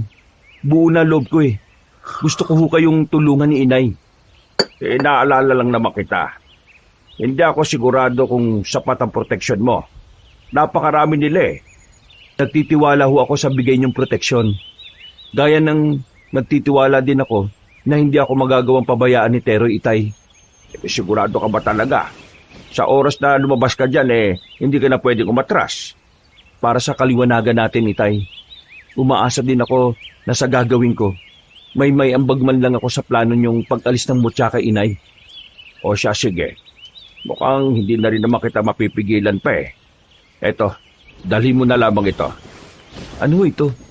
Teka, buho na kinortihan at ginawang espada? Tay naman, hindi na ako bata't mukhang laruan lang Pero napakahusay na sandata niya laban sa mga aswang anak. Seryoso kayo, Itay? Pero paano? Aray! Ano ba, Caramel? Kita mo na. Didikit ko lang sa balat ni Tero yan pero halos maglupasay na siya sa sakit. Alam mong matagal gumaling kapag galing sa buho na kawayan ng sugat eh. Paano ko makakalipad mamaya? Hindi ka lilipad. Sasamahan mo si Ranilo kahit saan siya magpunta. At saka, kaunti lang naman yan. Pinakita ko lang kay Ranilo. Pasensya ka na. Naku, sa susunod, kakagatin kita para makabawi ako. Ikaw talaga, Mangha kong tinitigan ng hawak na buho. Hindi ako makapaniwala na ang ganong kanipis na bagay ay may kakayahang sakta ng gusto ang mga nilalang sa lugar na yon. Mariin ko yung hinawakan sa kangumiti. Bukod doon, ay pinasuot din ni Itay sa akin ang sinturon niyang pinasadya at nilagyan ng buntot pagi. Nagtataka na nga ako noon kung bakit napakarami yatang sandata ni Itay laban sa mga nilalang na yon. Wala naman akong matanda na kumalaban siya ng aswang noon. O baka hindi niya lang talaga sinasabi sa akin. Malayo-layo na kami sa bahay nang bigla na lang humabol si Mayumi at sumabay sa paglalakad namin ni Teroy. Nagulat pa ako nang pabato niyang ibinigay kay Teroy ang parang baunan ng tubig. Agad naman yung tinungga ng gabay ko. Nang punasan niya ang bibig, ay saka ko lang napagtanto na pulang likido pala ang iniinom niya mula roon. May pupuntahan ka ba, Mayumi? Meron. Ganun ba? Saan naman? Dito rin ang tungo mo? Oo. Kung saan kayo pupunta? Ha? Sasama ako sa inyo ni Teroy. Gusto ko ding tulungan ng inay. Alam mo ang gagawin ko? Narinig ko kayo kanina ni Caramel. Pero paano si inay? Ligtas siya doon. Kasama niya si Caramel. Ang tatay mong hindi ligtas sa kanya kapag nagbago siya ng anyo. Yun nga eh. Bakit ka pa umalis? Paano kung mapahamak si Itay? Dahil gusto ko. Kung gusto mo bumalik ka, ikaw ang magbantay sa tatay mo. Pilosopo ka pa ng lagay na yan, ha? Kaya mo na. Babalik naman ako mamaya bago magdilim, eh. Yun din ang sinabi ko kay inay kanina. Babalik ako kagad. Hindi mo naman kailangan gawin to, Mayumi. May mga itatanong din ako sa'yo. Hindi ko pwedeng itanong sa harapan ni inay. Talaga? Ano naman yun? Mamaya na lang. Sus, pinapaisip mo pa ako, eh. Ang dami ko nang iniisip ngayon, eh. Sige, kung ayaw mo magtanong, ako na lang magtatanong sa'yo. Ano naman ang may tutulong mo sa amin kung sakali, ha? Tagapukpok sa ulo ng mga hindi sasagot sa tanong mo. Ano? Mayumi, hindi mo pwedeng idaan palagi sa init ng ulo mo. Mga tao ang kakausapin ko, hindi mga halimaw. Ibig sabihin, hindi ko sila pwedeng saktan? Tama, lalo na yung mga matatanda. O sige, susubukan ko. Marina kong napapikit at napabuga ng hangin. Nasa pagitan ako ng dalawang nilalang na parehas walang damdamin. Umasa na lang ako na magiging maayos ang lahat kahit ganun silang dalawa. Ang hirap nga lang kumilos kapag sila ang kasama ko. Hindi sila marunong umitiman lang o tumawa. Lahat ng ginagawa o sinasabi nila, literal.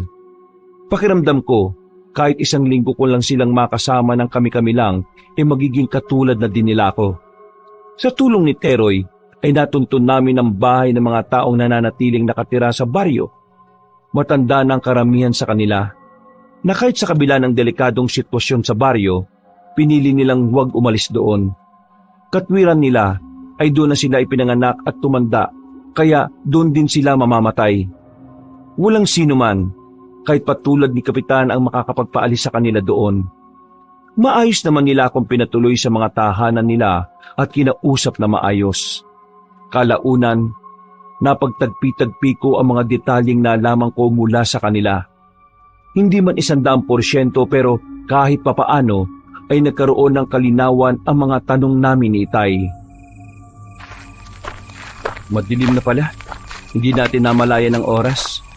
Naparami yata ang bahay na pinuntahan natin, Teroy. Napunta naman natin lahat, Ranilo. Karamihan nga sa kanila matatandaan eh. Ay, hindi ko lang maiwasang maawa sa kanila. Iniwan sila ng ibang kapamilya nila para magpasakop kay Kapitan. Anong susunod mong plano? Pag-iisipan ko pa. Ngayong malinaw na sa akin ang mga nangyari, siguro kailangan ko munang ipaalam kay Itay ang lahat ng iyon bago kami gumawa ng susunod na hakbang. Tutulungan niyo bang makaalala ulit si Inay? Yun ang gusto namin, Mayumi. Gusto niyo na maalala kayo ni Inay, tama? Ha? Ano bang sinasabi mo? Wala man akong alam sa damdamin niyo. Naturuan naman ako ni Inay kung paano yun basahin. Alam kong si Inay ang dahilan kung bakit kayo napadpad dito. Mayumi. Ngayon pa lang sasabihin ko na sa'yo. Dito lang nabibilang si Inay. Hindi niyo siya pwedeng dalhin sa ibang lugar dahil sa kalagayan niya. Kaya nga kami gumagawa ng paraan para maalis yun, di ba? Ayaw mo bang maalis ang pagkaswang niya? Ganun ko na siya nakilala. Wala naman kaming naging problema. Mayumi. Kailangan na natin magmadali. Nararamdaman ko ng presensya ng mga aswang sa paligid. Mayumi, mahal ko! Akalain mo nga naman, magkakasalubong pa tayo.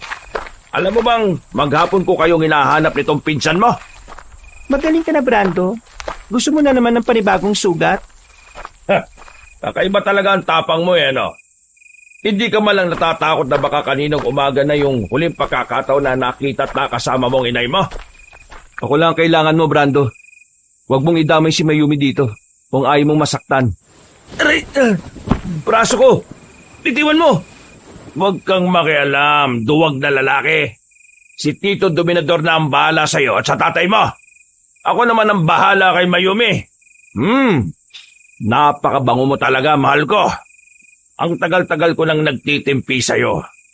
Ngayon na nagbigay na ng hudyat si Tito para tikman kita. Hindi ko na palalampasin yon. Wow! Palabang ka, ha? Gusto ko yan. May patulak-tulak ka pa. Huwag mo kong dikitan. Ang baho ng hininga mo. Masasanay ka din. Muli sanang yayakapin ni Brando si Mayumi nang ihampas ko sa kanya ang dala kong buho. Agad siyang napaigik sa kirot. Umusok ang balat niya habang nasusunog. Tuluyang nawala kay Mayumi ang atensyon niya. Hindi siya makandaugaga kung paano hahawakan ng sugatang likuran. Aray! Ayop kang dayo ka! Anong ginawa mo sa akin? Huwag mo nang lalapitan si Mayumi kahit kailan. Sa susunod, hindi lang yan ang aabutin mo sa akin. Sa bilis ng naging pagkilos ni Brando, hindi ako nakapaganda. Namalayan ko na lang na nakaangat na ako mula sa lupa. Sakal-sakal niya ako at parang papel lang na iniangat sa ere.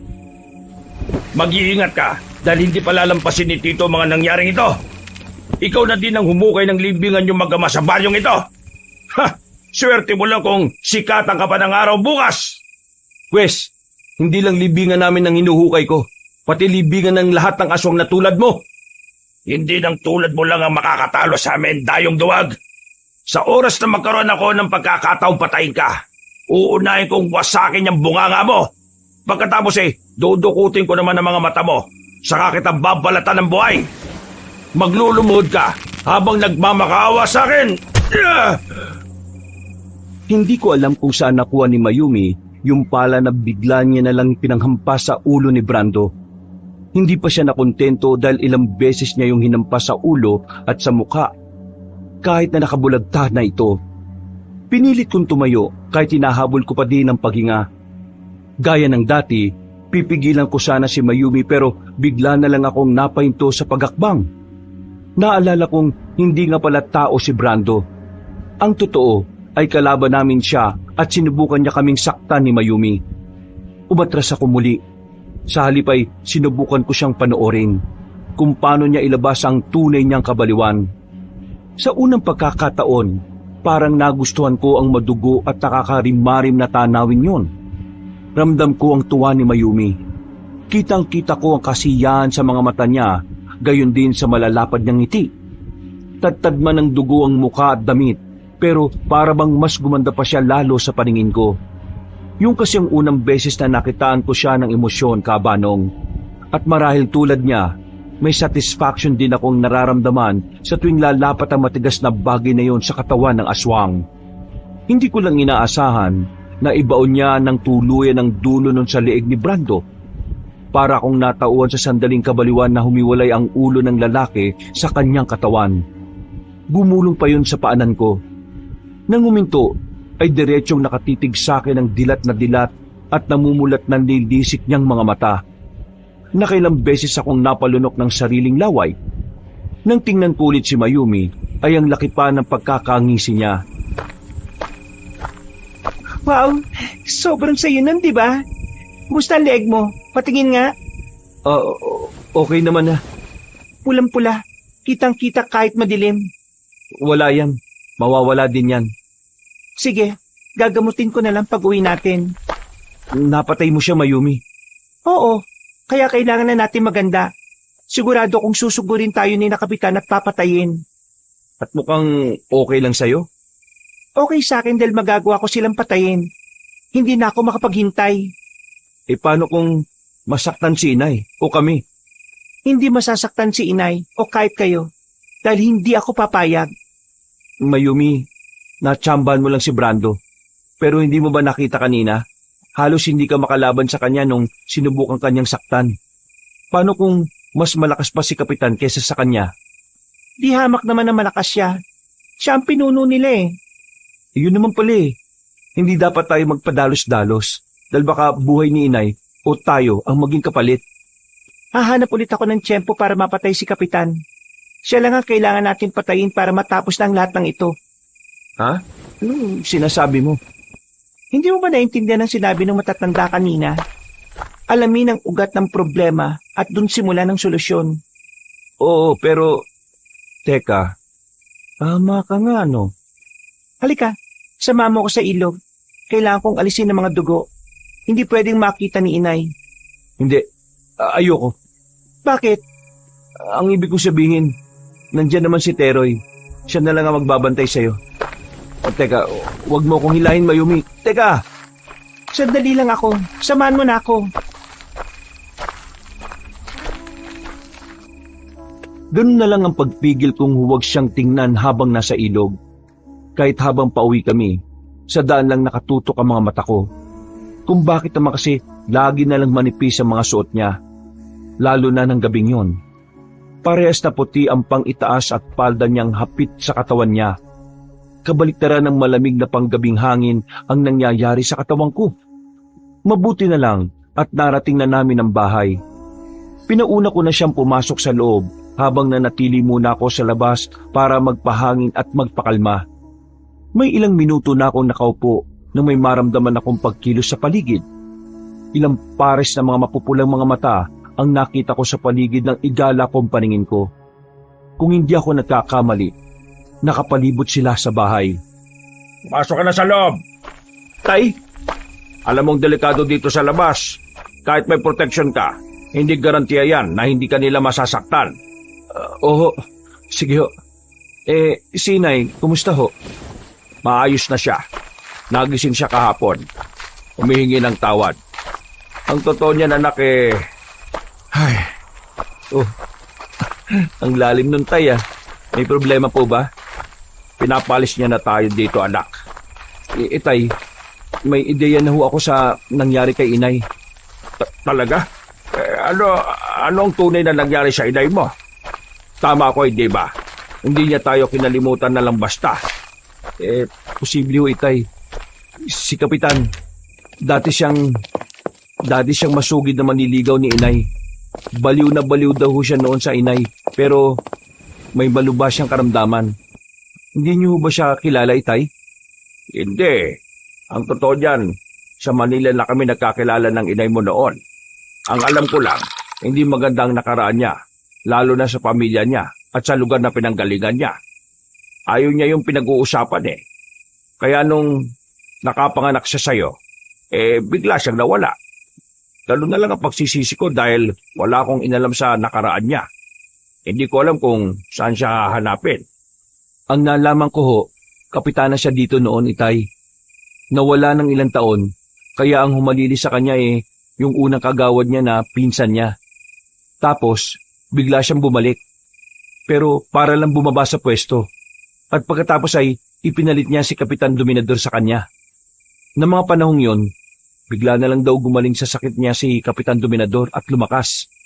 Kasunod nun, kumalat ang parang nakakahawang sakit ang pagiging aswang ng mga tao dito. Si Inay daw ho ang nauna. Kaya siyang sinisisi ng lahat. Ang paniniwala na nakararami, si Inay ang nangyanggaw. Munti ka na siyang sunugin nun pero napigilan daw yun ni Kapitan Dominador. Hindi maaari. May mali anak. Hindi aswang ang inay mo. Paano kayo nakakasiguro, Itay? Gaano katagal niyo na hubang nakasama si Inay? Alam ko anak. Kahit hindi kami ganun katagal nagsama, masasabi kong nakilala ko ang inay mo ng gusto. Maniwala ka sa akin. Saka isipin mo yung sinabi ni Mayumi. Si Kapitan ang kumokontrol sa kanya. Hindi kaya... Yan ho ang kailangan natin kumpirmahin, Itay. Si Inay lang sanang makakasagot ng lahat. Pero wala siyang maalala eh. Tama ka. Kailangang alisin ni Dominador lahat ng alaala niya para siya ang patuloy na sisihin ng mga tao rito. At para protektahan din ang tunay na salarin.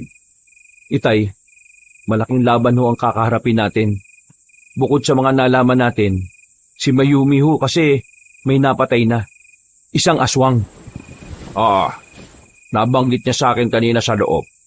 Sa palagay ko, magiging mahusay na manunugis ng aswang itong si Mayumi, iho.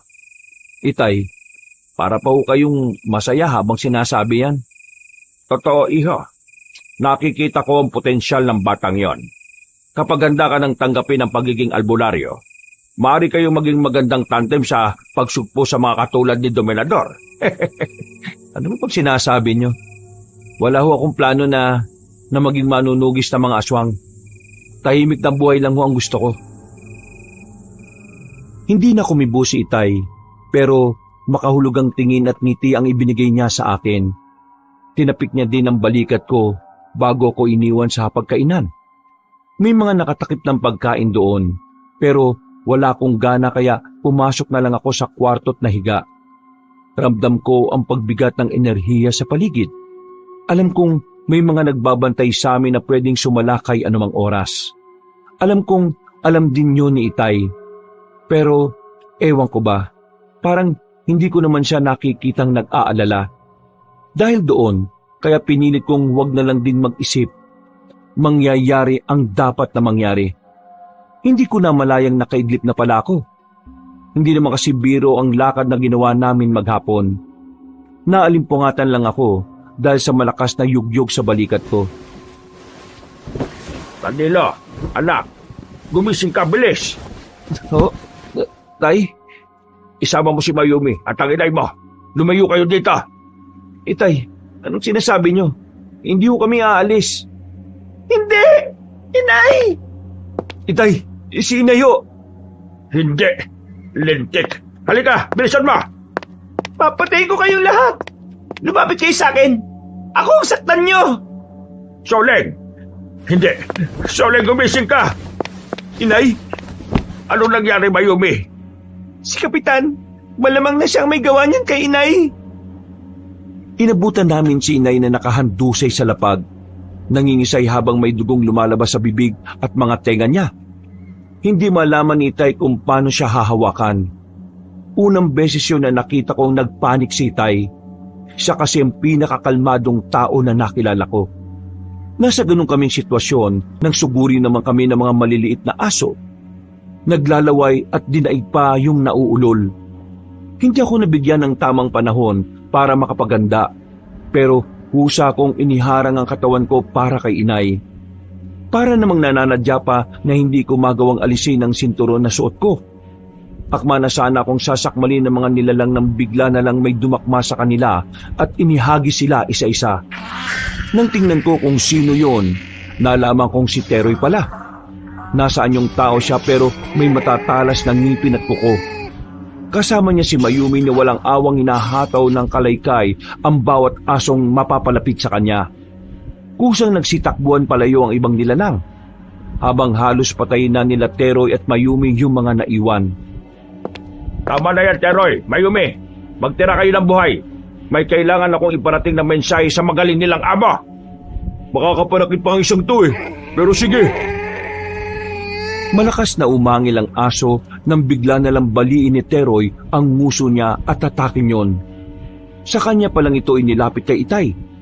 Napangiwi ako, tsaka ko lang napagtanto ang itsura ng bahay. Kung dati siguro, baka nagkasukasukan na ako ng tagpong yon. Paano'y punong-puno ng dugo ng mga aswang ang buong sala ng bahay. Ganon din ang nagkalat na laman at utak ng ilan sa mga ito. Ayo mga halimaw, sigurado ko mga alagad kayo ni Dominador.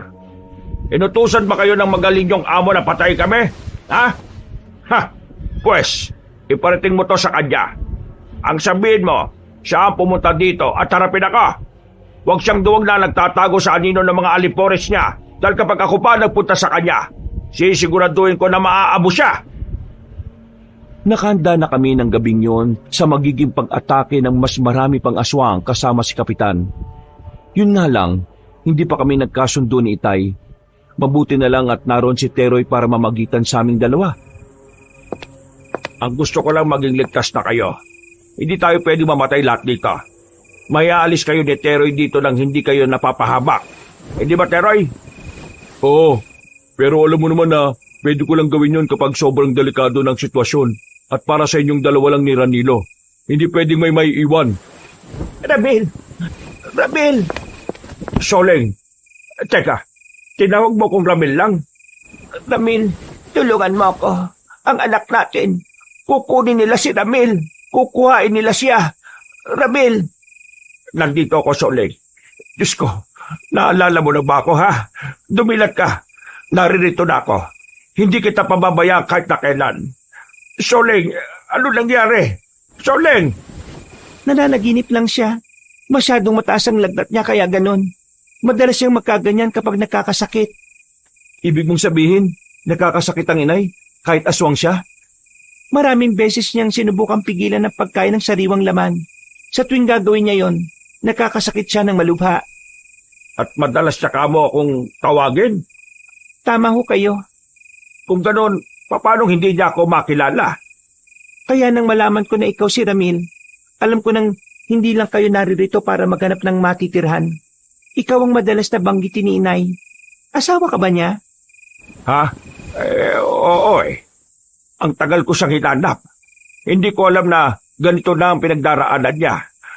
Wala akong kwentang asawa. Itay, Sumunod ka sa akin, Ranilo. Ito na lang ang magagawa ko para sa nanay mo. pero Itay, Teroy, bilang gabay ko at tagapaglingkod, inuutusan kitang iligtas na Soledad, Ranilo at Mayumi. Ilayo mo sila sa lugar na ito at huwag nang ibabalik kahit kailan. Protektahan mo si Soledad sa abot na makakaya mo. pero Karamil, Teroy, uulitin ko pa ba? sige, masusunod Karamil. Hindi Itay, huwag niyo naman gawin to. Pwede naman tayong lumaban. Wala kasiguraduhan ko magtatagumpay tayo. Kapag naialis na kayo ni Teroy dito, yun ang sigurado ako. Bakit hindi na lang tayong umalis lahat, Itay? Kesa nagbabangayan tayo dito. Umalis na ho tayo. Sumama kayo. Hindi. Kailangan kong harapin si Dominador sa lahat ng ginawa niya sa inay mo. Itay, wala nang ibang mahalaga ngayon kung hindi ang magkakasama tayo. Nangyari na hong nakaraan. Hindi ba mas mabuti kung aalis tayo ng magkakasama at magsimula ng bagong buhay? Hindi mo ko naintindihan, Ranilo. Sige na, umalis na kayo. Diana Ranilo, sundin na lang natin ang nais ng itay mo. Hindi natin siya pwedeng suwayin. Maigpit akong niyakap ni itay noon at saka tuluyang iniwan. Sa akin niya ibinigay ang walang malay na katawan ni inay. Hindi ako makapaniwala na ganun kadali lang siyang magdesisyon na ialay ang buhay niya. Kahit anong unawa ko, ang nangingibabaw sa isip ko noon ay mga katanungang tulad ng hindi ba ako mahalaga sa kanya para gawin niya yon. Ang akala ko'y mahal na mahal niya si inay, pero bakit iiwan niya kung kailan nahanap na niya? Hindi ko alam kung anong klaseng orasyon ang ginawa ni Teroy, pero nang lumabas kami ng bahay at maglakad palabas ng baryo, ni isa sa mga aswang na pagala-gala ay hindi kami pinakialaman. Alam ko na nakikita nila kami, pero parang natural lang ang lahat. Ako ang may bitbit kay inay at malayo ang nilakad namin. Pero hindi ko naramdaman ang pagod. Mas lamang na para akong nakalutang. Hindi matanggap ng isip ko na yun ang huling beses na makikita ko si itay. Nang makalampas kami sa arko ng baryo ay marahang kong inilapag si inay sa malinis na damuhan. Naroon naman si Mayumi para humalilis sa akin. Oh, saan ka pupunta? Bantayan mo sila maigi, Teroy. Babalikan ko si itay. Ano? Teka muna. Hindi mo maaaring gawin yan. Pwede ba? Sundin mo ang utos ko? Gabay din kita, di ba? Oo, pero mas may otoridad si Caramel kumpara sa'yo. Ano? Hindi totoo yan, Teroy. Ikaw ang nagsabi noon, walang nakakalamang sa amin ni itay. Sinabi ko lang yun dahil yun ang sabi ni Ramil. Dahil umaasa siya na baka yakapin mo ang pagiging albularyo kapag naging patas ang trato ko sa inyong dalawa. Kapag nakukuha mo ang kaparehong gabay na naibigay ko sa kanya. Ano? Pero kung tutusin, hanggat hindi ka nagiging ganap na albularyo, hindi mo ako magiging gabay ng tuluyan. Kaya hindi ako makikinig at susunod sa iyo ngayon. Pwes bahala ka. Ligtas naman na sina inay at Mayumi. Babalikan ko si itay. Hindi ko maatim na mabuhay na may dalang guilt sa dibdib ko. Ako ang dapat na naroon kasama si Caramel. Ako ang gabay niya na dapat pumrotekta sa kanya. Kaya dito ka lang. Antayin mo kami. Ipinapangako ko sa iyo. Ligtas na makakabalik si Caranilo. Hindi na ako nakapagsalita pa dahil lumipad na siya ng tuluyan. Naiwan ako napapaisip at nababahala. Lulugo-lugo akong lumapit kina inay at Mayumi. Pasalampak akong naupo sa lapag. Tulala sa mahabang daan papunta sa baryo. Hindi ka na aalis? Hindi na. Dito na lang ako. Maghihintay. Umaasa ka na babalik sila? Oo. Kapag nangako si Teroy, tinutupad niya. Kailangan ko ang itay. Ngayon pa lang ako makakabawi sa lahat ng sakripisyo niya para sa akin. Kaya hindi siya pwedeng mamatay. Anong mangyayari kapag namatay siya? Hindi ko alam. Ang inay, kanina pa siya sobrang lamig. Normal lang ba yon? Malamig? Pero hindi ba mataas ang lagnat niya? Mainit siya kaninang nilapag ko siya. Kabaliktaran na siya ngayon. Ano? Sandali nga, kakapain ko siya. Aba, oo nga no. Bakit para siyang nagyayelo? Yung labi niya, nangingitim na din. Anong nangyayari? Sandali, wala siyang pulso. Hindi maaari ito. Lumayo ka. Higa natin siya ng maayos. Isi-CPR ko siya. Kunot noong lumayo si Mayumi sa amin, Kabanong. Ako naman, hindi mapigilang panginigan ng kamay habang isinasagawa ang pagsi-CPR kay inay. Napakatigas na ng katawan niya. Halos wala na siyang pinagkaiba sa isang bangkay. Hindi ako huminto sa pagsubok na buhayin siya. Halos maghalo-halo na ang pawis, luha at sipon ko noon. Iisa lang ang tumatakbo sa isip ko. Walang pwedeng mamatay sa pamilya namin. Hanggang sa kusa na lang sumuko ang katawan ko. Hindi ko na kinaya. Ayaw pa ng isip kong huminto pero bumigay na talaga ang katawan ko. Napalood na lang ako at napayukyok sa mga tuhod ko. Isa akong psychologist pero hindi sa lahat ng oras kaya kong kontrolin ang emosyon ko. Tao lang din ako at may kahinaan. Gaya ng sandaling yon. Habang tinititigan ko ang walang buhay na katawan ni inay, wala akong magawa kung hindi ang umiyak na lang. Umiiyak ka ba dahil patay na si inay? Ano bang nararamdaman mo? Matinding lungkot at panghinayang. Hindi niya man lang ako nakilala bilang tunay niyang anak. Ikaw, Mayumi, sabihin mo, may nararamdaman ka ba ngayon? Meron. matinding galit. Gusto kong pumatay. Gusto kong patayin si Kapitan. Paubayan na natin kina Itay at Teroy ang tungkol doon. Dapat sumama ako sa kanila. Pero ayos na din. Napatay ko naman si Brando. Sumapit ang umaga hanggang tanghali. Hindi pa rin nakakabalik si Itay at Teroy. Hindi namin namalayan ni Mayumi na nakatulog na pala kami habang naghihintay. Nakasandal kami sa isa't isa nang magkatalikuran. Pagdilat ko ay sumalubong sa akin ang sikat ng araw. Iginala ko ang paningin ko. Nalaki ang mga mata ko nang matanaw na wala ng katawan ni Inay sa kinahihigaan nito. Nagpapahinga ka pa dapat, Soleng. Hindi mo ako dapat inalala. Ayos lang ako. Ano bang ayos ka dyan? Tingnan mo nga at saan damakbak ang sugat mo. Ang lalalim pa. Paano kung ma-infection yan? Talaga Halika, magpahinga na lang muna tayong dalawa dito. Gusto kong sulitin ang mga sandaling tulad nito. Itay? Inay? Ay, gising ka na pala, Ranilo, anak. Nako, ang dami kong pagkukulang sa'yo, bata ka. Hindi ho ba ako nananaginip lang? Buhay ho kayong dalawa? Pero... Magtatanong ka na naman. Halika nga dito at yakapin mo kami ng inay mo.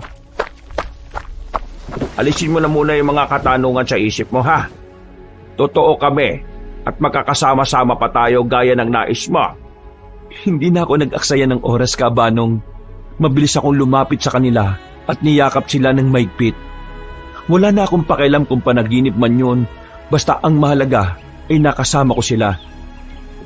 Mayumi, tatayo ka lang ba dyan? Halika dito, sumama ka sa amin. Pamilya na tayo. Pamilya? Ibig bang sabihin, hindi ko na pwedeng mapangasawa si Ranilo? Ano? Gusto ko si Ranilo, Inay. Akalain mo nga naman, no? Nako, Mayumi, wala pang naging nobya itong si Ranilo ko. Pihikan kasi. Itay, ano ba kayo?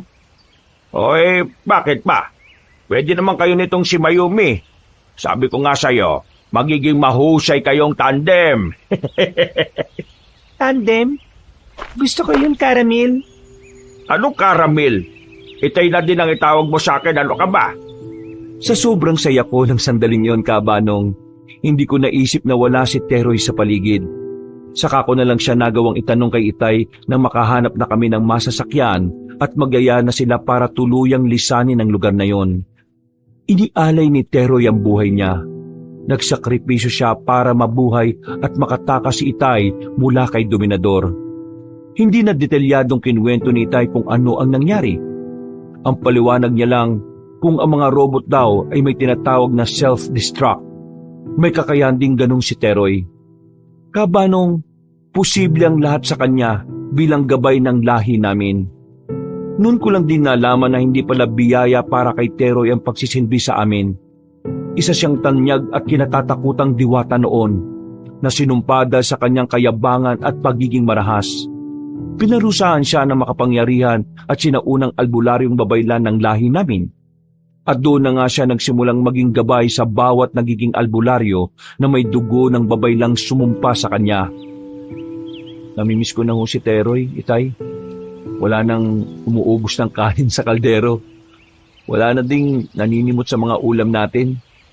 Loko-loko ka talaga, ano? Hanggang ngayon ba naman pang-aasar pa din ang gusto mong gawin sa kanya? Yun na ho kasi yung bonding namin Pero sa totoo lang, Itay, sobrang bilib ako sa best friend ko na yon. Sana magkita kami ulit kahit na isang beses lang. Mapasalamatan ko man lang siya. Malay mo, kapag tinanggap mo na sa puso mo ang pagiging albularyo, baka magpakita siya ulit. Seryoso ka ba, Itay? Huwag niyo akong binibiro ng ganyan, ha? Hindi ako nagbibiro. Pero hindi rin ako sigurado, ha? Baka lang. Mabigat kasi yung obligasyon ng isang tulad niyo, Itay. Natatakot ako na baka hindi ko kayanin. Gagabayan ka naman ng nobya mo, iho. Saka ikaw pa. Matapang ka na kumpara dati. Alam ko, dahil nakita ko kung paano mo ko gustong protektahan noon. Parang may humaplo sa puso ko nang sabihin ni Itay yun. Napangiti ako sa katumango. At totoo, Kabanong, magkasintahan na nga kami ni Mayumi. Ikaw ba naman ang tutukan ng mahabang kutsilyo habang sinasabi na sa kanya lang ako? Wala na ako nagawa. Napikot ako nang wala sa oras. Nasa bahay na kami ng mga sandaling yon. Sa iniwan naming bahay ni Itay at doon na namin pinlanong manatili. Kung nagtataka naman kayo kung paanong nabuhay si Inay, maging kami ay namamangha pa rin. Ang tsorya ay talagang kontrolado siya ni Dominador. Pero nang mapatay siya ni Teroy, ay tuluyan na ding nakalaya si Inay. Hiling namin noon na sana'y hindi lang si Inay ang nakalaya, kung hindi maging ang mga kababaryo nila doon na hinawaan lang din ng halimaw na yon. Nung gabing nalaman ko na nasundan ako ni Dominador, takot ako na baka mapahama kayo mag-ama. Iba na kasing itsura niya nun at hindi maikakailang malakas siya. Napilitan akong sumama sa kanya nang hindi nakakapagpaalam man lang sa inyo. Nung sumunod na gabi ko na lang nalaman na hinawaan niya na pala ako ng pagkaaswang. Wala na din ako maalala noon. Kahit pangalan ko hindi ko alam.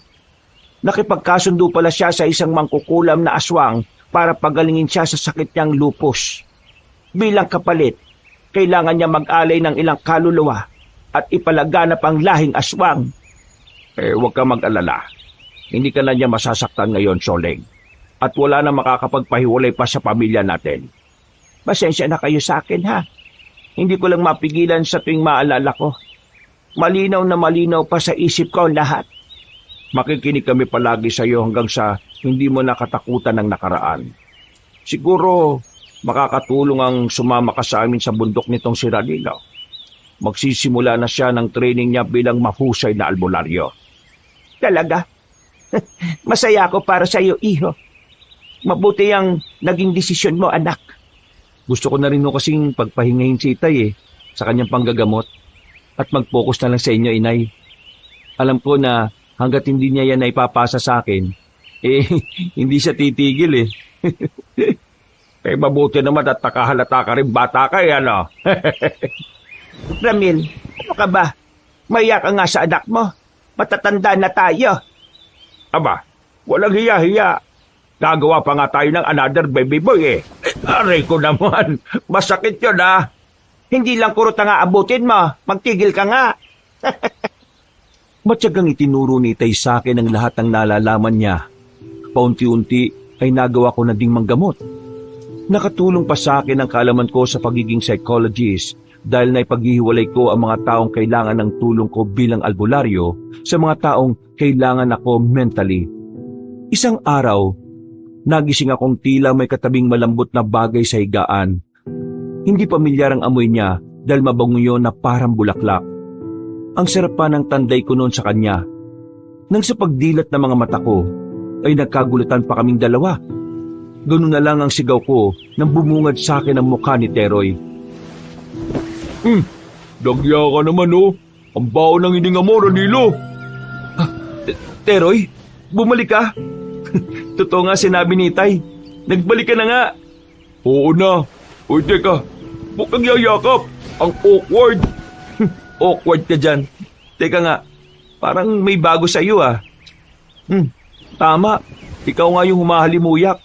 Ang bango mo, amoy sampagita ka. Kaninong libing ka ba nang galing Luko-luko, ako talaga ito. Tumawa ka na din. Ikaw ba talaga yan, Teroy? Ako nga, pero hindi ako naparito para maging gabay mo o kahit na sino. Pumunta lang ako para magpasalamat sa inyo ni Caramil. Kung hindi dahil sa pagsasakripisyo ko, hindi matatapos ang sumpa sa akin. Kailangan ko lang palang ialay ang buhay ko ng bukal sa puso ko. Masyado na kasi kayong napamahal sa akin kaya ganun. Hindi ka na rin ba aswang? Hindi na. Ibinalik na sa akin ang pagiging diwata ko. Huwag ka mag-alala. Bibigyan kita ng access para makapunta sa mundo ko. Hindi ka lang pwede magtagal dun Teroy, masaya ako para sa iyo, brother. Kaya mo nang yakapin kita? Oo na, sige na nga. Malalaking tao Oo nga pala. Pwede bang humiling? Ano? Hoy, hindi ako genie Saka wala ako mga ginto o diamante. Hindi yun. Baka lang kaya mong gawin. Hoy, sige, ano ba yun? baka pwede mong gawing normal si Mayumi. Ano? Hindi ko marinig, lakasan mo konti. Baka kako, kaya mong gawing normal si Mayumi, kahit konting pandama lang. Alam mo yun? Ah, ganun ba? Oh, Mayumi, okay lang daw ba sa'yo? Mayumi? Pag-ikot ko, ay nakita ko si Mayumi sa gilid ng higaan. Naniningkit ang mga mata habang nakatitig sa akin. Nanlaki naman ang mga mata ko nang hawakan niya ang sinturon at iniikot yon sa palad niya. Ilang beses pa akong napalunok bago bumuelong magtago sa likuran ni Teroy. Mga kabangers, mga kayanggaw, kabanong puli. Bago po tayo magwakas, magpapasalamat po muna ako sa inyo sa pakikinig nyo sa ating kwento ngayong araw na ito. Pero kung medyo nabitin po kayo, inaanyayaan ko po kayo na dalawin yung mga iba nating channel yung Pamela Clamil at syempre yung bagong-bago natin na Kabanong version 2.0 kung saan po may mga moving images na po doon kaya may mapapanood na rin kayo. At syempre may mapakikinggan pa rin kayo mga may music at effects na narration. Kaya mas lalo tong pinaganda.